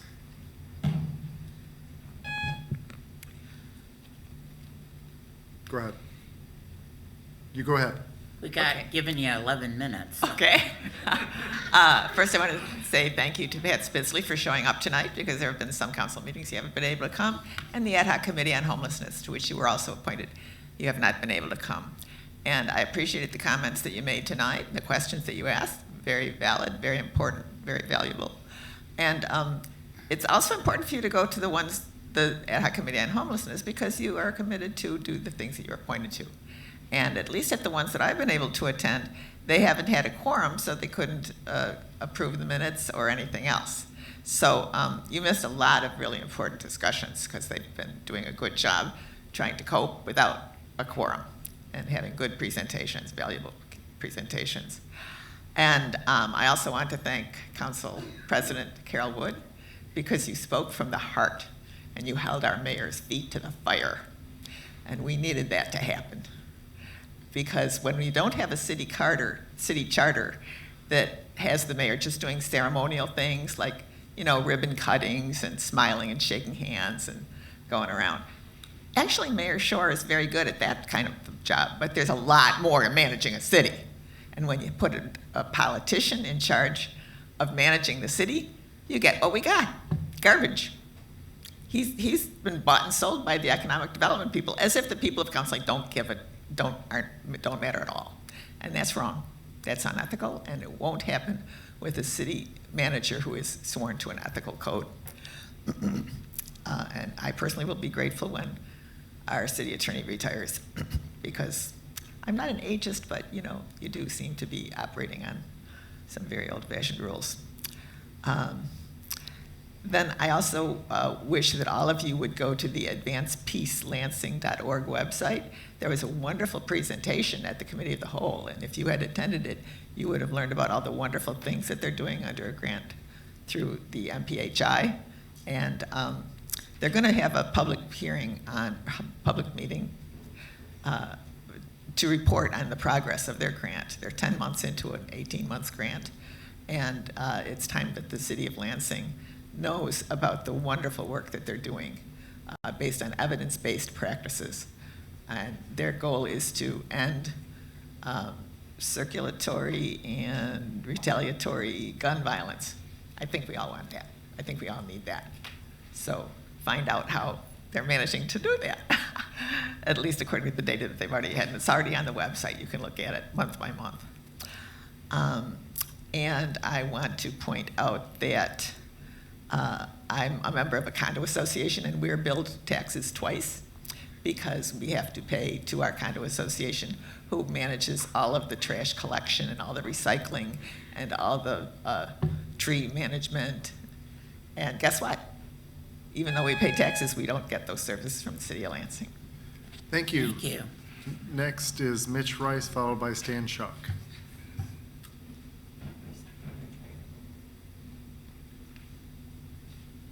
Good evening again, City Council members. I was at Brian Jackson's constituent meeting last Saturday, and he's right, the food's good, and the conversation is good. But I believe the time has come for the City of Lansing to change the practice of its key city leader and administrator. We need to change to a city manager form of government and leadership. Advantages to a city manager form of government include neighborhoods strengthening their voice, the power of special interests is diffused, and we can have more merit-based decision-making versus politics. Furthermore, the city manager form balances the power structure within the city council with the city manager directly accountable to them. And it creates more of a partnership with the city council and provides more consistent leadership for years to come. These Michigan cities have city managers: Grand Rapids, Kalamazoo, Wyoming, East Lansing, and Ann Arbor. These are medium-sized cities that benefit from a city manager. Now, there is a process to move forward. I understand this would require a change in the City of Lansing charter with both legislative and voter approval. Therefore, I am in favor of a review of the city charter as a step in this process. Thank you. Thank you. Next, we have Stan Schuck, followed by Vile Trice. Good evening, Stan Schuck. I want to rebut a couple things Andy said tonight about their composting going to be out picking up storm damage. You don't have any compost employees, and you don't have any trucks. He sat right here and reported it to you. And he sat right here and told you just the opposite. So I don't know how that's going to happen. But I want to go on about this compost. When he was down here at the last big meeting and you had him, he did nothing but collaborate everything I said. Everything. You don't have the employees. You're pulling employees from other areas. You're taking the money and you're putting it in an account. You've got more money than should be in there. And why? Because the services aren't being provided. That's the only way there could be extra money in that account, is if services weren't being provided. Nobody mentioned the sweeping. Nobody mentioned the catch basin cleaning. Nobody mentioned the leaf cleanup in the fall. None of that was mentioned. And everything, like I said, everything he said. The trucks. He said that the trucks, there's money in the fund to replace 2 trucks every 2 years. And then he told you the trucks are 21 years old. How does that happen? If you got the money to replace trucks every 2 years, how do you ever get a 21-year-old truck? By not doing the things that the fee pays for. It's fraud, and it is blatant. It is blatant fraud. I just was in a court case today for commingling of funds, and that's what you're doing. You're commingling those funds, and you need to reevaluate the recycle fee for the actual cost. He didn't go over any of that. He smoke screened all the way around it, just like he sat here and smoke screened his way right through this whole storm disaster. And the mayor, he didn't mention the city of Lansing employees when he thanked the responders. Why? Because he only had 11 of them working. The forestry crew, 7 guys and 4 truck drivers. That's why. Every available resource, hardly. And Peter, I want to ask you, you had a meeting today. I was at a meeting a couple weeks ago, and Mark was asked to contact Meridian Township, ask them why they rode a mill and about their chip sealing catastrophe, and that he would report back to you. As far as I understand, that report is still forthcoming. Also, September is right here at the end of the week. Still no door hangers, information on what they're doing with the chip sealing.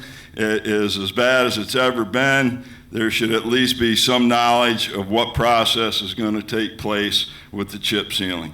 But the composting, that's fraud. Everybody in Lansing, you're being taken. They're using the money inappropriately. Thank you. Thank you. Next is Val Trice, followed by Jay West. Good evening, everyone. Good evening. Madam President, Council, my friend. Oh, I guess I should. Thank you. First off, I want to say I have been in this city for 50 years. I came here in '73, and I ran away from home when I was 13. And I lived out on my own and came here after I graduated from high school at 17.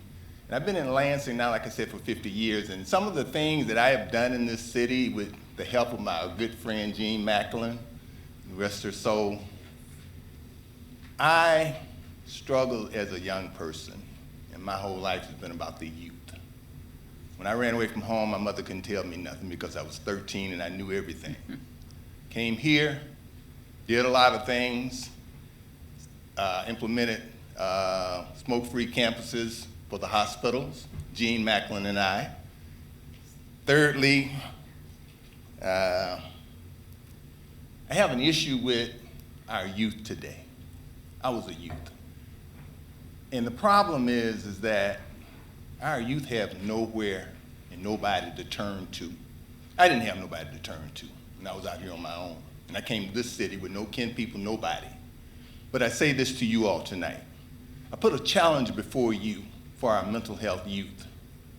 Is there any reason, and I challenge all of you tonight, including the mayor, and he's not here right now, is there any reason why we can't utilize St. Lawrence Hospital as a youth place for all of our youngsters right now that are having problems? I challenge any of you to take me on to help me, because I know how to go about getting things done.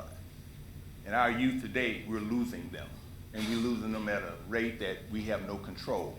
So if we can't get in contact with Sparrow, use St. Lawrence to do what we need to do with our youth, it'll make us a better place. Now, the reason I'm really here, and I only got a minute left, is my trees. Now, I came here about a month ago and asked you that, yet y'all own the trees, but y'all left me with the stump, okay? And I just walked out because I knew that it was funny to everybody, but it's not funny to me because I have a problem with knowing that I'm a landscaper. If you look at the folders that I gave each and every one of you, I showed you what I did with the city when they came out and cut my tree down. I made it look gorgeous. But also, I was able to take the tree that came down Saturday. If you look at the pictures,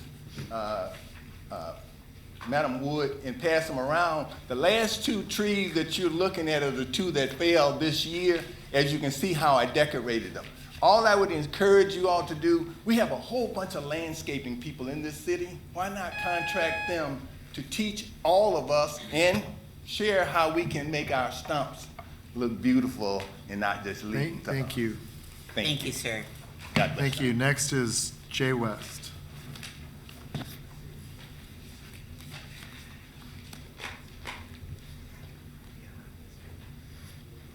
Hello. All right. Good evening. So I'm going to start by saying I know all the power isn't on for everyone just yet. But my name is Jay West. I'm the current Churchill Down Community Association president. Last Thursday, August 24th, a tornado ripped through Ingham County, and it devastated a number of neighborhoods, including mine. Upon initial assessment, I wasn't able to clearly put my thoughts together, let alone words. The devastation throughout the Churchill Down neighborhood is shocking and frequent. Every other turn, there's another tree down, a power line down, trees and power lines on roads as well as on people's houses. I have been a Churchill Down resident for 10 years, and I have never seen this neighborhood come together like we have to continue to do so in the midst of Mother Nature showing us her ugly head. Neighbors making makeshift charging stations for all to use, neighbors passing out food and water and ice, neighbors making food runs to make sure everyone had something to eat, neighbors helping each other with yard cleanup, and just interacting with one another, assessing the damage.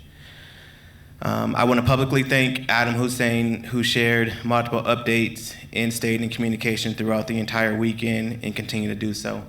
When I say thank you to Adam Hussein, what I'm saying is there was a resident that needed electricity for oxygen. He actually mitigated that issue, I believe it was Friday, so he got things done. I also want to say thank you to Councilman Jeffrey Brown. He contacted me Thursday night to check on me and our residents as well as through the weekend, so thank you guys. Sorry, I'm kind of nervous. That's okay. All right, so I was initially concerned that being on the south side, we would be forgotten, but that did not happen. I want to publicly thank the mayor for and with the emergency that happened, especially on college. I want to CW was a police and fire. Know there were many from out of us get resolved. But response has great. So, police different thing. One thing we have, you guys have. There. That's it. Hey, they're adjourned.